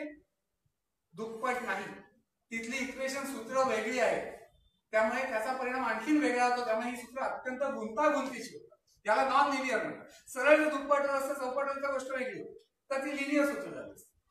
आता ही सूत्र आहेत ही नॉन लिनियर आहे आणि नॉन लिनियर सूत्र झाली की ती सोडवणं वगैरे सगळंच गुंतागुंतीचं होतं. त्यामुळे आता परिस्थिती अतिशय गुंतागुंतीची व्हायला. आता एवढं लक्षात आल्यावर मार्सेल ग्रॉसमन हा जो त्याचा सहकारी जो होता पूर्वीचा मित्र, त्याच्याबरोबर त्यांनी काम करायला सुरुवात केली. टेन्सर हा जो प्रकार आहे त्याचा त्यांनी वापर केला. टेन्सर मी थोडक्यात त्याचं हे देतो उदाहरण. वस्तुमान काय आहे त्याला दिशा नाही, ते काय झालं अदिशनं मला वाटतं मला स्केलर. वेग म्हटला की त्याला दिशा आहे, की काय झालं सदिश वेक्टर. असंच त्याला आणखीन एखादा जर त्याला घटक असा आहे तोही विचारात घ्यायला पाहिजे त्याचं वर्णन करताना. काही गोष्ट समजा अशी जर की आपण त्याला दाब दिला आणि ढकलला, दाब ज्या दिशेला झाला तेही लक्षात घ्यायला ती कशी मोडली ती वेगळ्या दिशेने मोडणार तोही घ्यायला पाहिजे. की आता आपण दुसरा प्रकार आणखीन एक प्रकार पुढे गेला तो मॅट्रिक्स. तसंच पुढे वेक्टर. एक एक टप्प्याने आपण पुढे जाऊ. तर इथे जो आहे तो आता मी उदाहरण स्केलर, वेक्टर, मॅट्रिक्स, नंतर टेन्सर त्याचा वापर इकडे करायला. बस आपण याच्यात आणखी पुढे आता त्याचं सहकार्य सुरू. 1912 पुढे चालू. आईन्स्टाईनला वाटलं गुरुत्वाकर्षणाच्या सिद्धांताची सूत्र सापडलेली, समज चुकीचा निघाला. अत्यंत गोंधळाची परिस्थिती, सिद्धांताबरोबर झगडा सुरू. झगडतो आईन्स्टाईन, अत्यंत गोंधळाची परिस्थिती झालेली. जनरल कोव्हेरियन्स मगाशी जे म्हटलं ना, सगळ्या वेगवेगळ्या संदर्भ चौकटी सुद्धा भौतिकशास्त्र नियम तसेच लागू झाले पाहिजे, हे मुख्य आहे. याचं सगळं झालं. जनरल कोव्हेरियन्स कल्पनेचा जड अंतःकरणाने त्याला त्याग करायला लागलाय. हा एका दृष्टीने बघितला आईन्स्टाईनचा मोठा पराभव होता त्यावेळी. त्याला कोव्हेरियन्स बाजूला टाकण्याने त्याला जड अंतःकरण त्यासाठी हेवी हार्ड टाइम अबंडनिंग इट म्हणून त्यांनी म्हटलेलं आहे. आता मगाशी किती होतं 87 का 83 जे होतं ना 83. आता ते मोजण्याचे प्रयत्न बाजूनी चालू आहेत. अर्जेंटिनाची ब्राझीलमध्ये सूर्यग्रहणाची मोहीम जाणार होती, तेव्हा हे मोजण्याचं ठरलं. पावसामुळे निरीक्षणं रद्द झाली. 13 साली आईन्स्टाईन झगडा चालूच, चाच कळतोय, एवढंच कळतंय की हे लागू होणार नाही, पुढे लागू काय होणार आहे माहित नाही. 94 आता परत पुढचं सूर्यग्रहण, जर्मनीची क्रिमिया मधली वरच्या बाजूला, बरोबर, म्हणजे नकाशात बघितलं. महायुद्ध काय 1914 ते 18 महायुद्धाचा काळ झालं, परत रद्द. 1915 जुलै ते ऑक्टोबर झगडताना गणिताची चूक लक्षात आली. 1 टप्पा आईन्स्टाईन पुढे गेला. नोव्हेंबर 4 पूर्वी सोडाव्या लागलेल्या जनरल कोव्हेरियन्सचा पुनर्स्वीकार, मात्र त्यासाठी काही ठराविक मर्यादा ते लागू होईल, आईन्स्टाईन लागू म्हणून 4 नोव्हेंबर होतं, बरोबर. एवढा सगळा विचार करून 4 नोव्हेंबर. 11 नोव्हेंबर नंतर लक्षात आलं की एवढ्या मर्यादांची जरूर नाही, एवढ्याच मर्यादा पुरतील, त्याला मर्यादा अधिक तीव्र केल्या. 1 टप्पा आईन्स्टाईन पुढे गेला. 18 नोव्हेंबर आता त्यांनी काय झालं, एवढं पुढे गेल्यावरती ताऱ्याचं मगाचं गणित परत केलं. मगाशी जो काय होता 87 शतांश, तेवढा नाही, त्याची दुप्पट उत्तर यायला पाहिजे, हे त्याचं नवं गणित दर्शवत होतं. 1.73 शतांश गणित बदललं. लक्षात घ्या, तेव्हा जर ती सूर्यग्रहणाच्या वेळेची जर मोजणी झाली असती तर अर्थात उत्तर वेगळं येण्याची शक्यता असो, ते झालं नाही. 18 नोव्हेंबर एक अत्यंत पूर्वीपासून राहिलेला जो प्रश्न आहे, बुधाची कक्षा आहे. सगळ्या कक्षा कशावरून काढलेल्या आहेत, तर न्यूटनियन जी गणित आहेत त्याच्यावरून काढली, बरोबर. तरी एक त्रुटी जाणवती, बुधाची कक्षा आहे ना, ही बुधाची कक्षा अशी फिरते असं लक्षात आलं होतं गणितावरून. आणि हे किती फिरते, हा जो बिंदू आहे याला उपसूर्य बिंदू म्हणतात. हा जो आहे षटकाला 43 सेकंद, मग असं सेकंद, अंशाचा 60वा भाग आणि परत त्या मिनिटाचा 60वा भाग, इतकी ती फिरते. त्याचं कारण काय असावं हे लेवेरियाच्या लक्षात आलेलं होतं, त्या आणि इतर जणांच्या 1850 1860 साली अनेक कारण दर्शवली गेली. एक म्हणजे बुध आणि सूर्याच्या मध्ये आणखी एखादा ग्रह असावा, तो शोधला गेला नाही. बुधाला एखादा उपग्रह असावा. शुक्र जे आहे त्याचं वजन आपल्याला आतापर्यंत अपेक्षित त्याच्यापेक्षा वेगळं असावं. असे अनेक, सूर्याचा आकार थोडासा लांबट असावा, अशी बरीच काही गणित किंवा त्याच्यावरच्या वेगवेगळ्या कल्पना लढवल्या जातात. परंतु आईन्स्टाईननी जेव्हा गणित मांडलं 18 नोव्हेंबरचं, आणि त्यात हे स्पष्ट झालं की तो जी गणित मांडतोय त्याच्यावरून या 43 सेकंदाच्या फरकाचं स्पष्टीकरण ते देता येतंय. हा एक पुन्हा एकदा त्याच्या गणिताचा विषय लक्षात आला. हा भाग हे का सरळतंय याचं गणित आईन्स्टाईनचं गणित दाखवू शकतो. 18 ते 25 नोव्हेंबर सूत्रात एक महत्वाचा बदल केला. 11 नोव्हेंबरच्या मर्यादांची आता गरज राहिलेली नाही, जी मगाशी कोव्हेरियन्सची गरज जी व्यक्त केली होती, आणखीन त्यांनी घट्ट केल्या होत्या त्या, काही गरज नाही, तो त्यातून मोकळा झाला. सिद्धांताचे अंतिम स्वरूप आता तयार झालेलं आहे. 25 November 1995 Christian academy of sciences अंतिम शोध निबंध सादर केला गेला. Finally the general theory of relativity is close. याच्या बरोबर दिसत नाहीये याच्यावरती. Finally the general theory of relativity close as a logical structure. आईन्स्टाईननी बराचसा इथून सगळं जे काही त्याला जे लक्ष्यापर्यंत पोहोचायचंय त्याच्यात जवळ पोहोचलंय. ख्रिश्चन अकॅडमी ऑफ सायन्सेस मध्ये प्रत्यक्षात हे जे ही जी गणित आहे ती सादर केली. एकूण त्यांनी चार वेळा अशी वेगवेगळ्या टप्प्यात गणित सादर केली आणि यावेळी स्पष्ट त्यांनी केलं आतापर्यंत जी गणितं दिली ती चुकीची होती. ही गणितं तुम्ही आता लक्षात घ्या आणि ही गणितं लक्षात घेतली. आईन्स्टाईन समाधानी होता. नंतर आता हे 25 नोव्हेंबर, मग अर्थातच त्याच्यानंतर 20 मार्चला उरलेल्या गणिताला सगळं पॉलिश बिलिश जे काय करायचंय ते केलं. Foundation of general theory of relativity ॲलॅलेंडर फिजिक्स हा शोधनिबंध पाठवून दिला आणि अर्थातच तो सर्वत्र प्रसिद्ध झाला. मुळात प्रसिद्धी त्याला इकडे मिळालेली होती. ॲलॅलेंडर फिजिक्स हे अत्यंत प्रतिष्ठेचं जर्नल. 1905 चे त्याचे 4 जवळजवळ जे शोधनिबंध होते ते ॲलॅलेंडर फिजिक्स मध्ये होते. 5 सालचे हाही अर्थात त्याच्यावर. ठीक आहे, आईन्स्टाईनला आपलं लक्षावर पोहोचवलं. आता थोडस आपण प्रत्यक्ष ती इक्वेशन काय होत्या शेवटच्या भागात आता आपण हळूहळू बघू. ठीक आहे, आता इतक्या वेळा म्हणतो की आईन्स्टाईनची गणितं वगैरे हवी तशी त्याची उत्तरं मिळाली वगैरे. ती काय आहे? आईन्स्टाईनच्या गणिताला एक फील्ड इक्वेशन म्हटलं तर हा 10 सूत्रांचा संच आहे. ही 10 सूत्र अशा एका सूत्राने दर्शवते. यातला पहिला जो डावीकडचा भाग जो आहे, हा जो भाग आहे त्याच्यात बघा काय काय आपण त्या खोलावर बोलत जात नाही, फक्त तुम्हाला कल्पना आहे. हा जो घटक दाखवलाय तो आहे डेव्हिएशन ऑफ स्पेस फ्रॉम फ्लॅटनेस. बरोबर, किती प्रमाणात? मगाशीच म्हटलं की अयुक्लिडीय भूमितीचा आता वापर करायला लागणार आहे. कर्वेचर, हे कर्वेचर किती आहे, मॅट्रिक सेन्स, ग्रॅव्हिटेशनल पोटेन्शियल किती प्रमाणात तिथे ऊर्जा भरून राहिलेली आहे. कारण जेव्हा एखादी वस्तू वाकते त्याला वाकडं ठेवण्यासाठी सुद्धा ऊर्जा लागते, म्हणजे त्या पोकळीत ऊर्जा भरून राहिलेली. स्केलर कर्वेचर, कर्वेचरचा स्वभाव या बाजू उजवीकडचे. आता अर्थातच स्पेस एनर्जी टेन्सर म्हणजे एनर्जी हे वेगवेगळे त्यातले ग्रॅव्हिटेशनल फील्ड किती तीव्र आहे, मॅटर कसं आहे, सगळं वर्णन करणे. म्हणजे मुख्यतः तिकडे त्या एखाद्या स्थानाशी असणारं वजन, वस्तुमान आणि तिकडे असणारी एकूण गोळा झालेली ऊर्जा याचं वर्णन आहे. म्हणजे ही बाजू मुख्यतः जी आहे ही ही मॅटर किंवा पदार्थाची, आणि ही बाजू जी आहे ही वक्रता, ही वस्तुमान आणि ऊर्जा, आणि ही बाब वक्रतेची. आणि म्हणूनच या सूत्रांबद्दल बोलताना जॉन आर्किबाल्ड व्हीलर म्हणतो space tells matter how to move. लक्षात घ्या, space tells matter how to move आणि matter tells space how to curve. दोघांचा एकमेकाशी संबंध आहे.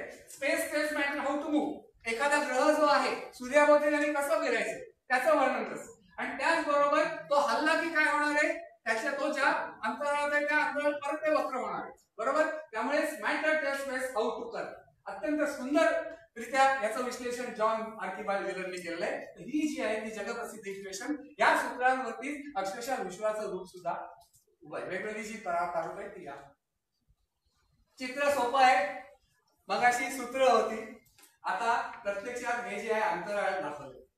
मध्ये सूर्य म्हणा किंवा एखादा काहीतरी सूर्य दाखव, सूर्यापासून दूर असताना अंतराळ कसं आहे, फ्लॅट, बरोबर, सपाट, त्याला वक्रता नाही.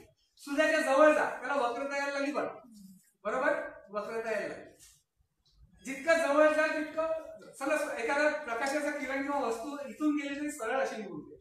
इकडे गेली तर थोडीशी ती केसली जाईल, इकडे गेली तर आणखी केसली जाईल, इकडे गेली तर आणखी केसून ती प्रत्यक्षात सूर्यावरती आली.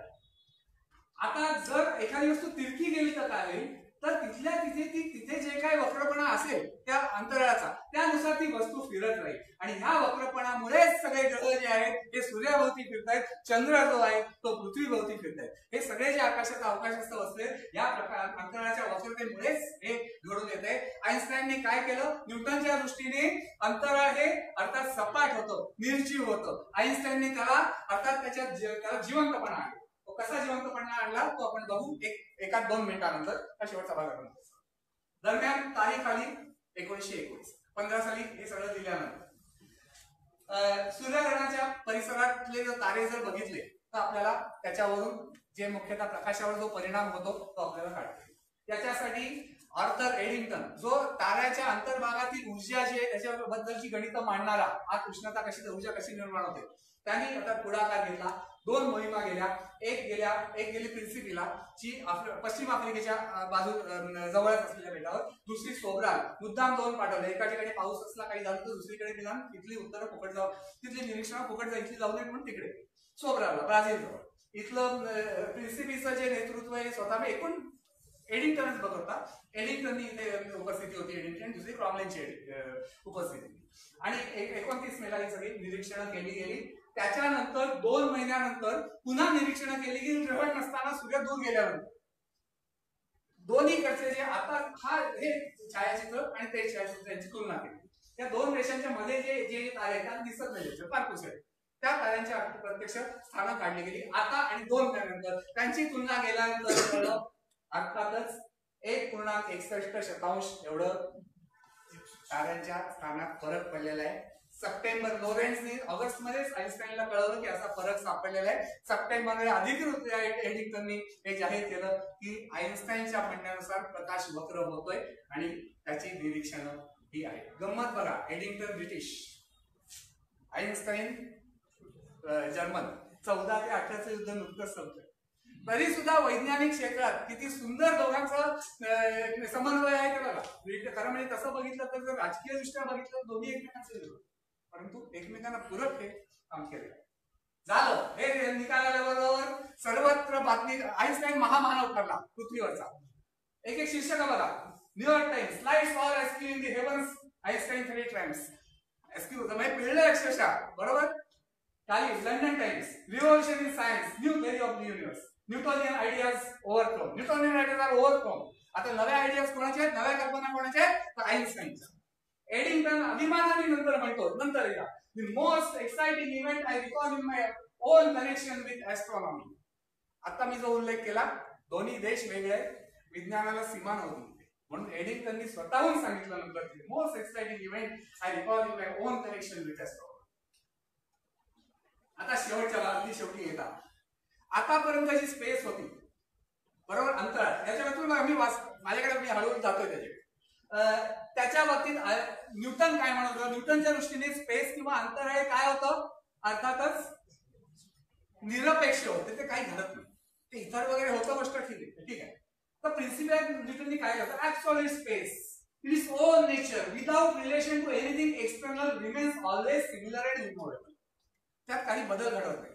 आईन्स्टाईनने स्पेसला, अंतराळाला जिवंत केलं. Einstein on space, it conflicts with one's scientific understanding to conceive of a thing which acts but cannot be acted upon. Acts का? तर त्यात इतर वगैरे असल्यामुळे त्याला मदत होते ना पुढे प्रकाश जाण्यासाठी. पण it cannot be acted upon, त्याचा काही परिणाम होत नाही, हे पटत नाही. मिनिंग ऑफ रिलेटिव्हिटी, जे 1922 साली रिलेटिव्हिटीचं पहिलं पुस्तक जे आईन्स्टाईन लिहिलं त्यात ही वाक्य आहे. It conflicts with one scientific understanding to conceive of a thing which acts but cannot be acted upon. आता आईन्स्टाईन एवढं न्यूटन, आता दोन्ही एक वेगळा सिद्धांत मांडलेला आहे. वेगळा सिद्धांत मांडल्यानंतर आईन्स्टाईन न्यूटन बद्दल काय म्हणतो? Destiny placed him at a turning point in the history of the human intellect. Manchester guardian लिखले 1927. न्यूटनच्या मृत्यूला 200 वर्ष झाली. त्याच्याबद्दल त्यावेळी अर्थातच आईन्स्टाईनने जो लेख लिहिला होता मँचेस्टर गार्डियन, त्यातले वाक्य, destiny placed him at a turning point in the history of the human intellect. ज्या मानवी प्रतिभा जी आहे, बुद्धिमत्ता आहे, त्याच्यातल्या एका वळणावरती नियतीने त्याला ठरवलं. हा त्याचा गौरव केलेला आहे. पण त्याचबरोबर आईन्स्टाईनने त्याच्या मर्यादा स्पष्ट केल्या. आईन्स्टाईन आता म्हणतोय autobiographical notes, enough of this, Newton, forgive me. You found just about the only way which possible in your age for a man of highest thought, reasoning and creative power. Newton, माफ कर, तू जे काय केलंस ते त्या काळच्या प्रतिभेला जे किंवा त्या काळच्या स्थितीला आवश्यक किंवा जे शक्य होतं ते सगळं केलंस. Concept that are created are even today still guiding our thinking in physics. त्या सगळ्या संकल्पना आताही लागू आहेत. Although we now know that they will have to be replaced by others if we aim to a profounder understanding of relationships between matter वगैरे जे आहेत ते. म्हणजे आता जर सर्वांकाश जर त्याचं समजून घ्यायचं असलं हे सगळं, त्याच्यासाठी नव्या भौतिकशास्त्राची किंवा नव्या विज्ञानाची गरज आहे. म्हणून आईन्स्टाईनने शेवटी म्हटलंय enough of this, Newton, forgive me, त्याची क्षमा मागितलेली. हे कुठे प्रसिद्ध झालं? Autobiographical notes 1949. 1949 साली आईन्स्टाईनने छान छोट्याशा ऑटोबायोग्राफिकल नोट्स प्रसिद्ध केल्या. त्यात त्याचं वैयक्तिक आयुष्य, जरी आत्मचरित्राचं वैयक्तिक काही नाही, त्यांनी मुख्यतः एखाद्या याच्याकडे आपण कसे गेलो किंवा त्याच्या मागचा विचार करायचा सुंदर वर्णन केलंय. वाचण्याजोगे, तुमच्या लायब्ररीत नक्की वाचा. आता ठीक आहे, व्यापक सापेक्षतावाद एक पुरावा मिळाला. इतर काही पुरावे आहेत का? आहेत. व्यापक सापेक्षतावादाची 3 अपत्य मला आता पटकनपणे सांगतो. पहिलं ताजा आहे, त्यातले काही भाग ताजा आहे. गुरुत्वीय लहरी. एखादी जेव्हा घटना घडते कुठली, गुरुत्व, समजा काय तो ताऱ्याचा स्फोट असेल किंवा 2 न्यूट्रॉन स्टार किंवा ब्लॅक होल्स खोलवर जात नाही, पण जेव्हा त्यांची टक्कर होते तेव्हा काय होईल? आता अंतराळ वक्र झाल्याचं आपण बघितलेलं आहे. प्रत्येक वस्तूच्या बाजूचं अंतराळ सगळं वक्र झालं. जेव्हा काही बदल होतो तेव्हा जसं तळ्यातल्या संथ पाण्यात एखादा खडा टाकावा आणि त्यानंतर कशा त्या लहरी लांबवर पोहोचाव्यात, तसंच इथे होतंय. हे जे अंतराळात जे आहे, अंतराळातल्या गुरुत्वीय लहरी निर्माण होतात आणि त्या दूरवर पसरतात. त्या आता इथे 2 न्यूट्रॉन ताऱ्याची टक्कर होते, काल्पनिक चित्र, आणि त्यातून या लहरी पसरतात. 3 वर्षापूर्वी लायगो प्रकल्पाने ज्या लहरी या डिटेक्ट केल्या किंवा ज्या लहरी पाहिल्या किंवा ज्याची नोंद केली, त्या अशाच 2 न्यूट्रॉन स्टारच्या टकरीतल्या. म्हणजे पुरावा मिळाला, अप्रत्यक्ष पुरावा पूर्वी.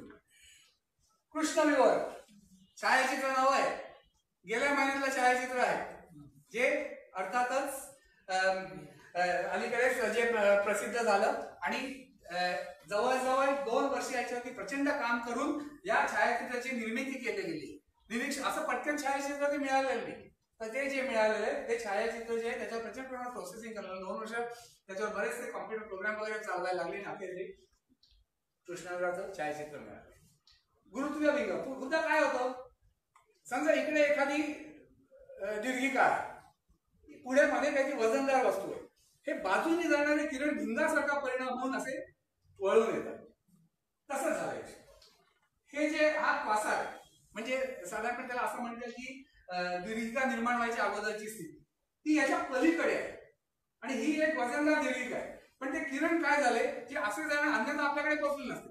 ते किरण असे आपल्याकडे म्हणजे भिंगासारखी स्थिती झाली. याचं जर तुम्ही हे घेतलं वर्णपट्ट सगळ्यांचा सारखा दिसल्याचा असो तो काय दर्शवतो तर अर्थातच हे चारही ऑब्जेक्ट्स आहेत वस्तू इतक्या सारख्या.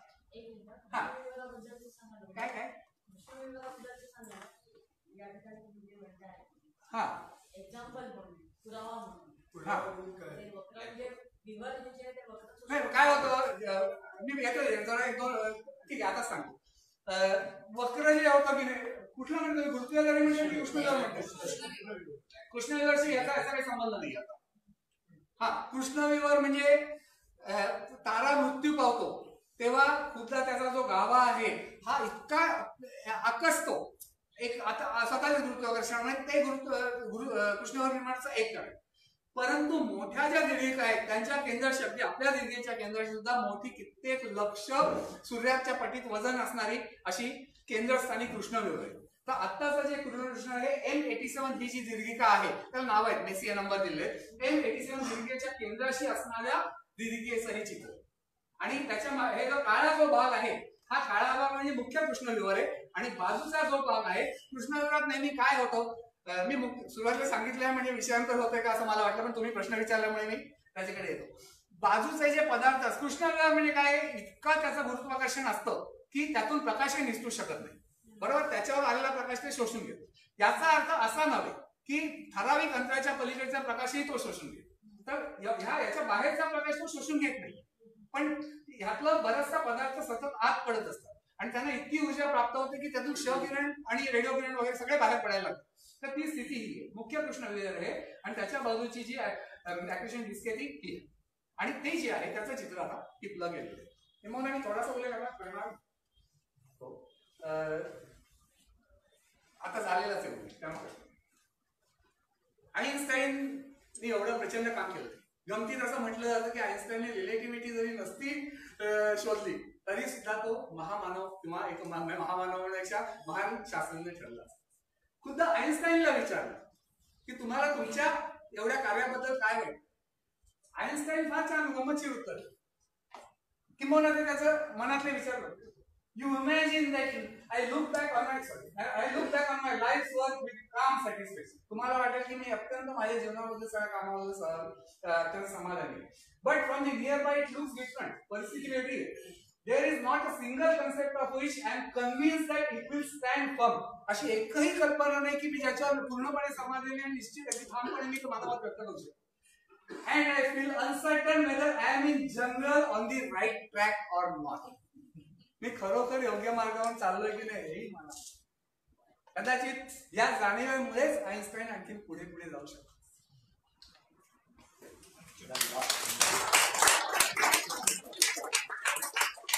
जास्त वेळ घेतला जास्त वेळ घेतला सापेक्ष वेळ ऍक्च्युअली तुम्ही गतीत असतात तर बरं झालं असतं. काय प्रश्न आहे विचारा. टाइम आणि स्पेस एकच आहे टाइम आणि स्पेस एकच. आता मगाच मी सायमल्टेनियसचं हे दिलं बरोबर. दोन घटना ज्या आहेत त्या एकाच्या दृष्टीने एकाच वेळी घडत होत्या एका दृष्टीने घडत नव्हत्या. मग नक्की घटना एकाच वेळी घडतात की नाही कारण कॉझॅलिटी आहे. मी एखाद्या थप्पड मारली तर त्याला लागलं तर पाहिजे तो पडला तर पाहिजे. मग त्यावेळी त्या दोन घटनांच्या दोघांच्या मध्ये अंतर असतं म्हणून चौथा डायमेन्शन असं म्हणता येईल. एकूणच स्पेस टाइम हे नुसती स्पेस आहे ही एकच असू शकत नाही. म्हणजे 1 मीटर एक दुसऱ्याला जास्त पाहिजे वेळ असू शकत नाही. पण स्पेस टाइम नावाचा जे एक नवा घटक जो आहे हा घटक मात्र याला निरपेक्ष म्हणता येईल आणि तुम्ही जो उल्लेख केला तो निरपेक्ष. एखादी दोन घटना एकाच वेळी घडल्या कधी म्हणता येईल खरोखर जर हा स्पेस टाइम फॅक्टर जर दोन्हीकडे सारखा बदला. त्यामुळे तो आणखीन एक जो आता म्हणतात तो कोण करेल.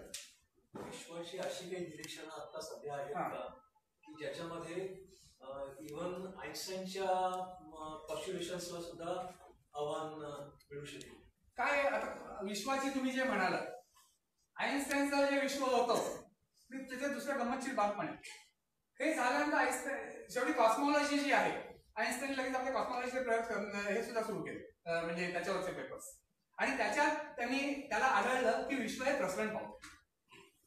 खरं म्हणजे त्याला ते मान्य नव्हतं, ते स्थिर झालं पाहिजे. आता प्रसरण पावते अस्थिर झालं, त्याच्याने कॉस्मॉलॉजी कॉन्सेप्ट आलं आणि ते इक्वेशन बदललं की त्याला स्थिर करून टाकलं. दरम्यान 1928-29 साली हबलने दाखवलं की प्रत्यक्षात विश्व हे प्रसरण पावतंय. That was my biggest mistake in my life, हे आईन्स्टाईन.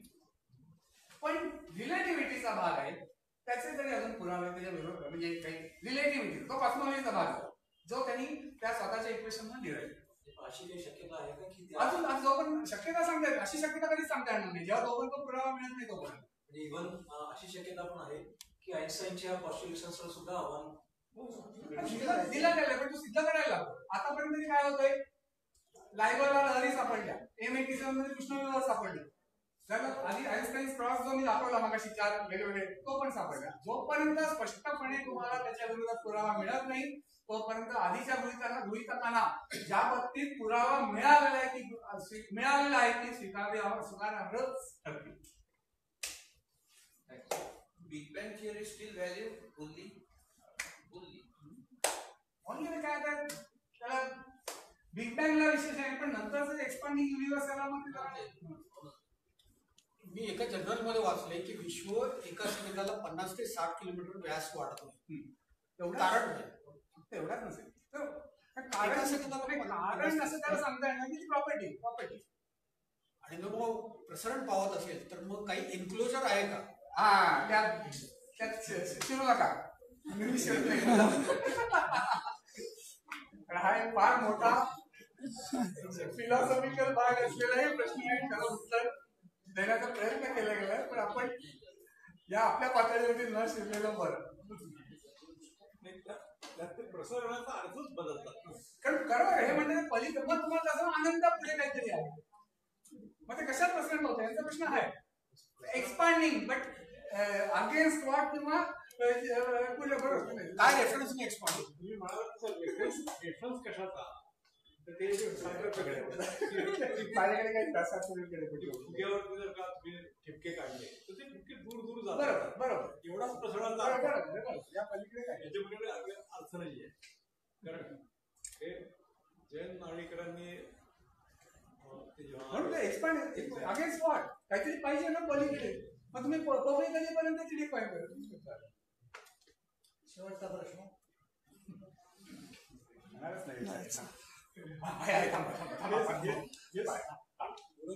आणि तोरण अजूनही समानच आहे.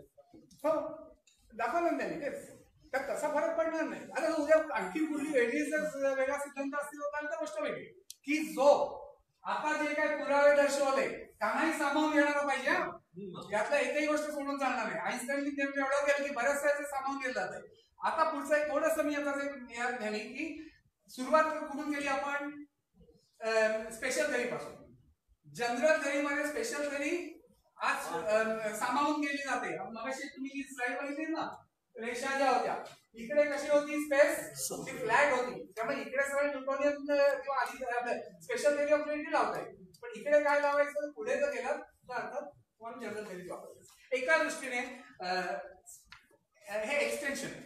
स्पेशल थेरी जनरल थेरी बसवता आलं नाही, स्पेशल थेरीला जोड दिली गेली. मग जी काय पण खरं माहिती थेरी एकदम बदलून गेली, ग्रॅव्हिटेशनची थेरी झाली. ठीक आहे, ह्याच्यापुरती मर्यादित राहिलेली आपण बघितलं, फक्त त्वरण राहिलं नाही तर ती ग्रॅव्हिटेशनची झाली. तिथे ग्रॅव्हिटेशन नाही, तिथे बऱ्याचशा गोष्टींच्या बाउंड्री कंडिशन म्हणा किंवा आपोआपच तिथे काही ज्या आहेत त्या कंडिशन सोप्या होत्या. आणि तसं ग्रॅव्हिटॉन वगैरे कन्सेप्ट वगैरे आईन्स्टाईनने ग्रॅव्हिटॉन तेव्हाच केलं होतं, प्रेडिक्ट केलं होतं. पण की असे कारण काहीतरी पुढे न्यायला पाहिजे ना परत. पण गंमत म्हणजे आईन्स्टाईननी ग्रॅव्हिटेशनल वेव्हज जे आहेत ते ग्रॅव्हिटॉनच्या थ्रू जर पुढे जायच्या म्हटल्या तर आईन्स्टाईनला स्वतःला शंका होती, स्वतः त्याच्यावरती शोध निबंध जाहीर करून की मुळात ह्या इतक्या मायन्यूट असतील, इतक्या बारीक असतील, त्या डिटेक्ट होतील की नाही दिसू शकतील. पण आज टेक्नॉलॉजी एवढी पुढे गेली. पण gravitation itself is very weak force. बरोबर आहे, सगळ्यात वीक आहे विकेस्ट फोर्स. 4 ह्याच्यात strong nuclear, weak nuclear, electromagnetic आणि एक प्रश्न त्याचा संबंध एक कनेक्शन. आईन्स्टाईनला हा सगळा उद्योग कोणी सांगितला होता? कसला काय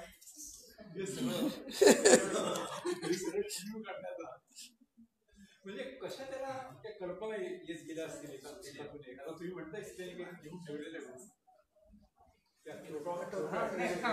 तुमचा प्रश्न आहे. मी असंच मनात का आलं. आता ते टप्पे बघा. नाही, हा एक महत्वाचा प्रश्न. त्याला मी मगाशी तुम्ही आपलं बोलणं झालं. एक subtle is the Lord. Abraham पायस जो आईन्स्टाईनचा विद्यार्थी असं म्हणता येणार नाही, पण आईन्स्टाईनचा ज्युनियर कनिष्ठ सहकारी म्हणता येईल. तो आईन्स्टाईन बरोबर याला प्रिन्स्टनला होता. आईन्स्टाईन एकदा त्यांनी जर्मनी सोडली, सगळं सोडलं, कारण परागंदा व्हायला लागलं त्याला. 33 साली जो अमेरिकेत आला तेव्हा त्याच्यानं परत जाणं शक्यच नव्हतं, कारण घर पण सगळं शोधून घेतलं. शेवटी जीव होता आणि मुळात जीव होता. आणि दुसरा भाग म्हणजे त्याचा सोशलिस्ट जे व्ह्यू होते ते आता त्यांना नाझी लोकांना पटणारच नव्हते. त्यामुळे तिकडूनच त्याला निर्णय घ्यायला लागला की सगळं सोडायचं. मग तो प्रिन्स्टनला जो होता, प्रिन्स्टनला त्याचे जे सहकारी अब्राहम पास एक सहकारी होता, त्याच्याबरोबर काम जरी केलं नसतं तरी अनेक वेळा त्याला सोडायला घरी वगैरे तो त्याच्याबरोबर येते. त्यांची मोठी चर्चा छानपैकी होती. तर या अब्राहम मध्ये सटल इज द लॉर्ड नावाचं एक छान सुंदर पुस्तक लिहिलेलं आहे. हे पुस्तक सामान्य भाषेतलं नाहीये, लक्षात घ्या. मलाही काही कळलेलं नाही बराचसा, पण मध्ये मध्ये जो हे त्या घटनांचं त्यांनी वर्णन केलंय की ह्या घटनेकडे कुठून त्यांनी या पद्धतीला सुरुवात केली असा विचार करायला सुरू केला. अत्यंत वर्णन छान आहे, खरोखर ते मुळापासून वाचावं. सटल इज द लॉर्ड का म्हटलं याची सुद्धा कथा वेगळी. मगाशी जो याचा मायकेल्सन मोगलेच्या प्रयोगाचा उल्लेख केला, प्रकाशाचा वेग सगळीकडे सारखा आहे. 1921च्या सुमाराला अशी बातमी आईन्स्टाईनच्या कानावर आली की मिलर नावाच्या शास्त्रज्ञाला हा वेग हा जो याचा उत्तर नकारात्मक होतं तर सकारात्मक वेगात बदल आहे वेगवेगळ्या दिशेला असा शोध लागल्याचं मिलरने शोध लागल्याचं कानावर. आईन्स्टाईन तेव्हा लगेच म्हणाला subtle is the lord but malicious is not. German मध्ये म्हणाला. तो भ्रामक आहे परंतु इतका काही तो त्रास देणारा म्हणा वगैरे असा नाहीये. कारण आणि आईन्स्टाईन ते उडवलं. तसं झालं. मिलरने जेव्हा परत प्रयोग केले तेव्हा काहीतरी हा बदल आढळला नाही. तर ते शब्द अब्राहम पायसने घेतले. सटल इज द लॉर्ड ते पुस्तक वाचावे. ते पुस्तक तुम्ही काही पुस्तकाचा उल्लेख तो आईन्स्टाईननी याच्यावरती ते पुस्तक तुम्हाला याच्यावर मिळणार नाही नेटवरती. पण आईन्स्टाईनचं रिलेटिव्हिटीची 1-2 पुस्तकं उपलब्ध आहेत. नंतर काही रिंडलरचं आईन्स्टाईनच्या रिलेटिव्हिटी रिंडलरचं एक पुस्तक आहे. त्याच्यात त्यांनी वेगवेगळ्या प्रकारच्या रेषीचा वगैरे छान उल्लेख केलेला आहे. नंतर बॅनिश हॉफमनचा आईन्स्टाईन क्रिएटर अँड रिबेल मी बीआरसीच्या लायब्ररीत तेव्हा वाचले. त्यात अत्यंत सुंदर त्याचं इतकं वर्णन केलेलं आहे आईन्स्टाईनच्या वेगळ्या घटनांचं आणि सोप्या भाषेत तिथे बाकी सोप्या भाषेत त्यांनी सापेक्षतावाद केली. मराठीत सापेक्षतावाद यांचं आहे गुणे आपल्या नाशिकचे नाही ठाण्याचे कोणते नाही गुणे मी नाव गुणे पण याच्यावरती अनाथ विद्यार्थी पुणे पूर्वी काही पुस्तक त्यांचं पुस्तक मी नाव काय होतं मी शाळेत असताना वाचलं आईन्स्टाईनचं सापेक्षतावाद. पण मला ते पुस्तक नंतर मी हे बघित मला वाटतंय तुम्ही म्हणताय ना आठवले नाही बीएससीतले आलं लक्षात. हे खूप मी शाळेत होतो 50 आणि भरपूर बॉन्ड वगैरे इव्हन शास्त्रज्ञ लिहिलेली पुस्तकं ती सुद्धा इतकी छान आहे त्याच्यावर आईन्स्टाईनच्या. आईन्स्टाईनचं एक होतं त्यांचं आईन्स्टाईनचा बाकीच्यांशी संबंध अत्यंत खेळीमेळीचे होते. त्यामुळे आणि त्याला इतकी सवय होती की काही जरी शोध लागला ना की तो कोणाला तरी कळवायचा. मग तो समर्पितला. हे जेव्हा सगळं झालं हा महिना कुठला होता 1915 नाही नोव्हेंबर ना 25 नोव्हेंबर 8 दिवसात त्यांनी समर्पितला कळवलं. काय कळवलं कंटेंट बट टोटली एक्झॉस्टेड. म्हणजे त्यांनी आपली मानसिक स्थिती काय हे सुद्धा तो लगेच कळवायचं त्याच्यात. तर इतकं खरोखर काही वर्णन इतकी छान आहे आणि मुख्यतः विद्यार्थ्यांशी संबंध खूपच चांगले होते. पण तरी त्यांनी बर्लिनला शिफ्ट व्हायचं एवढा करता ठरवलं की बर्लिन युनिव्हर्सिटीत त्याला लेक्चर घ्यायची सक्ती नव्हती. लेक्चर घ्यायची सक्ती नसल्यामुळे काय झालं त्याला त्याच्यात वेळ आता मोकळा मिळाला. त्याला काही विद्यार्थ्यांशी किंवा लेक्चर घेण्याशी त्याला काही त्रास वाटत नसे पण त्याचा वेळ बराच. त्यामुळे त्यांनी विद्यार्थ्यांशी बोलताना वगैरे जी काही मतं व्यक्त केली ती सुद्धा याच्यात बऱ्याचशा पुस्तकात छानपैकी दिली गेलेली. म्हणजे प्रत्यक्ष प्रयोग न करता सर्वात महान पण ते दुसऱ्याने करायचे असतात. गॅलिलिओनी काय दगड तरी टाकलं आणि दगड तिथे टाकलं काही नाही. आणि गंमत म्हणजे छोटेच नाही नाही. आणि एक दुसरं म्हणजे एवढं की आईन्स्टाईनला विचारला मायकेल्सन मोगलेच्या प्रयोगात तुझा किती परिणाम होता तुमच्यावर. म्हणाला मी तो तेव्हा ऐकला होता की नाही माझ्या लक्षात नाही. त्याच्यावर परिणाम होता जो मुख्यतः एक म्हणजे फिझॉचा प्रयोग तोही काहीसा अशाच प्रकारचा होता. फक्त त्यांनी पाण्यातून प्रकाश सोडला होता. आणि दुसरा ब्रॅडलेने ती प्रकाशाचं जे ॲबरेशन नावाचा एक प्रकार तो शोधून काढला. त्याच्यापासून आईन्स्टाईन मला थोडंसं ह्याच्यात स्फूर्ती मिळाली. मगाशी तुम्ही जो प्रश्न हे कुठून पुढे निघाल चाललं त्याची सुरुवात ही अशी झाली. मग काही उदाहरणे दिली 1907 याच्या जेव्हा बंदच्या पेटंट ऑफिसमध्ये बसलो तेव्हा हे विचारायला वगैरे असं ते अजून टप्प्याने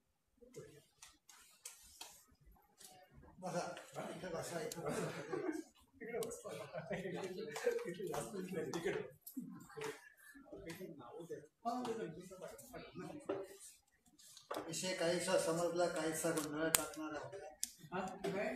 सगळ्यांच्या वतीने बोलतो मी. पण आईन्स्टाईनने सापेक्षतावादाची 2 उदाहरणं मोठी छान दिलेली लायटर व्हेन मधली आहेत ती. एक म्हणजे आपण जर एखाद्या गंभीर विषयावर कोणाशी बोलत असू तर मग वेळ खूप लांबलाय असं वाटतं. 1 तासाचाच वेळ 10 तास झाला की काय. पण एखाद्या चांगल्या मुलीबरोबर जर बसलो आपण तर बरेच तास निघून गेले तर देखील अरे इतक्यात संपलं. सापेक्षतावादाचं एक उदाहरण. दुसरं एक उदाहरण त्यांनी असं दिलंय की एका गावामध्ये जर्मनीमध्ये चित्रांचं प्रदर्शन भरलं होतं. आणि त्या प्रदर्शनाच्या दुसऱ्या तिसऱ्या दिवशी आईन्स्टाईन बघायला गेला. तो स्वतः चित्रकार होता. हात मागे बांधून असं सगळे चित्र पाहत असताना एका थांबला तो. त्याला शंका वाटली हे चित्र आपलं असावं म्हणून. आपण तर दिलं नव्हतं ते. मग त्यांनी मॅनेजरला बोलवलं आणि विचारलं चित्र कोणी दिलं. त्याने नोंदणी पाहिली आणि त्याच्यामधलं नाव सांगितलं. अरे हा माझा विद्यार्थी आहे म्हणला. बरं ठीक आहे म्हटलं माझा विद्यार्थी त्याला मी कंडोन करतो. पण याला तुम्ही पहिलं बक्षीस दिलं आणि ते चित्र उलटे टांगलेत तुम्ही. परीक्षकांनाही कसं काय चांगलं वाटलं हे. परत एकदा सापेक्षतावादाचा उलटसुलट भाग हा याच्यामध्ये असे सापेक्षतावाद हा व्यवहारामध्ये सुद्धा अनेक प्रकारे आपल्याला भेटत असतो. राजू चिटणीस धन्यवाद. वेळ तुम्हाला कमी पडला त्याच्यासाठी जास्त वेळ तयारी करावी लागली. हरकत नाही. चर्चिलचं उदाहरण आहे की त्याला भाषण द्यायला कोणीतरी बोलवायला तो म्हणला तासभराचं भाषण आहे का आत्ताच. नाही म्हणलं 10 मिनिटात बोलायचं. मग 10 दिवस लागतील मला. पण गंमत म्हणजे हे जर 5 मिनिटात कोणाला सांगायचं आईन्स्टाईन वगैरे म्हणत नाही तर ते सोपं असतं. व्याख्यान म्हटलं की ते उदाहरण वगैरे सगळं ते बांधीव स्वरूपात ते तोच कंटेंट कमी वेळामध्ये सांगायचा असेल तर बांधीव असा असावा लागतो. त्याच्यासाठी तयारी करावी. असो आपण आज जरा मोठ्या संख्येने आलेला आहात तेव्हा धन्यवाद. आणि पुढच्या महिन्यामध्ये 21 जूनला अपेक्षा अशी करतो मी तोपर्यंत आपण सगळे छत्र घेऊन आलेले असा. आणि त्या दिवशी गणिताच्या व्यवहारामध्ये नव्याने आढळून येत असलेले विविध उपयोग या विषयावरती डॉक्टर विवेक पाटकर यांचं भाषण होणार आहे. पाटकरात बघायला किती मोठी संख्या या ठिकाणी उपस्थित आहे आणि अशीच संख्या पुढच्या वेळेला आणखीन असावी अशी अपेक्षा धरून त्याही भाषणाला आपण मोठ्या संख्येने यावं अशी मी इच्छा व्यक्त करतो. परत एकदा आपले आभार मानतो. धन्यवाद. कार्यक्रम संपला.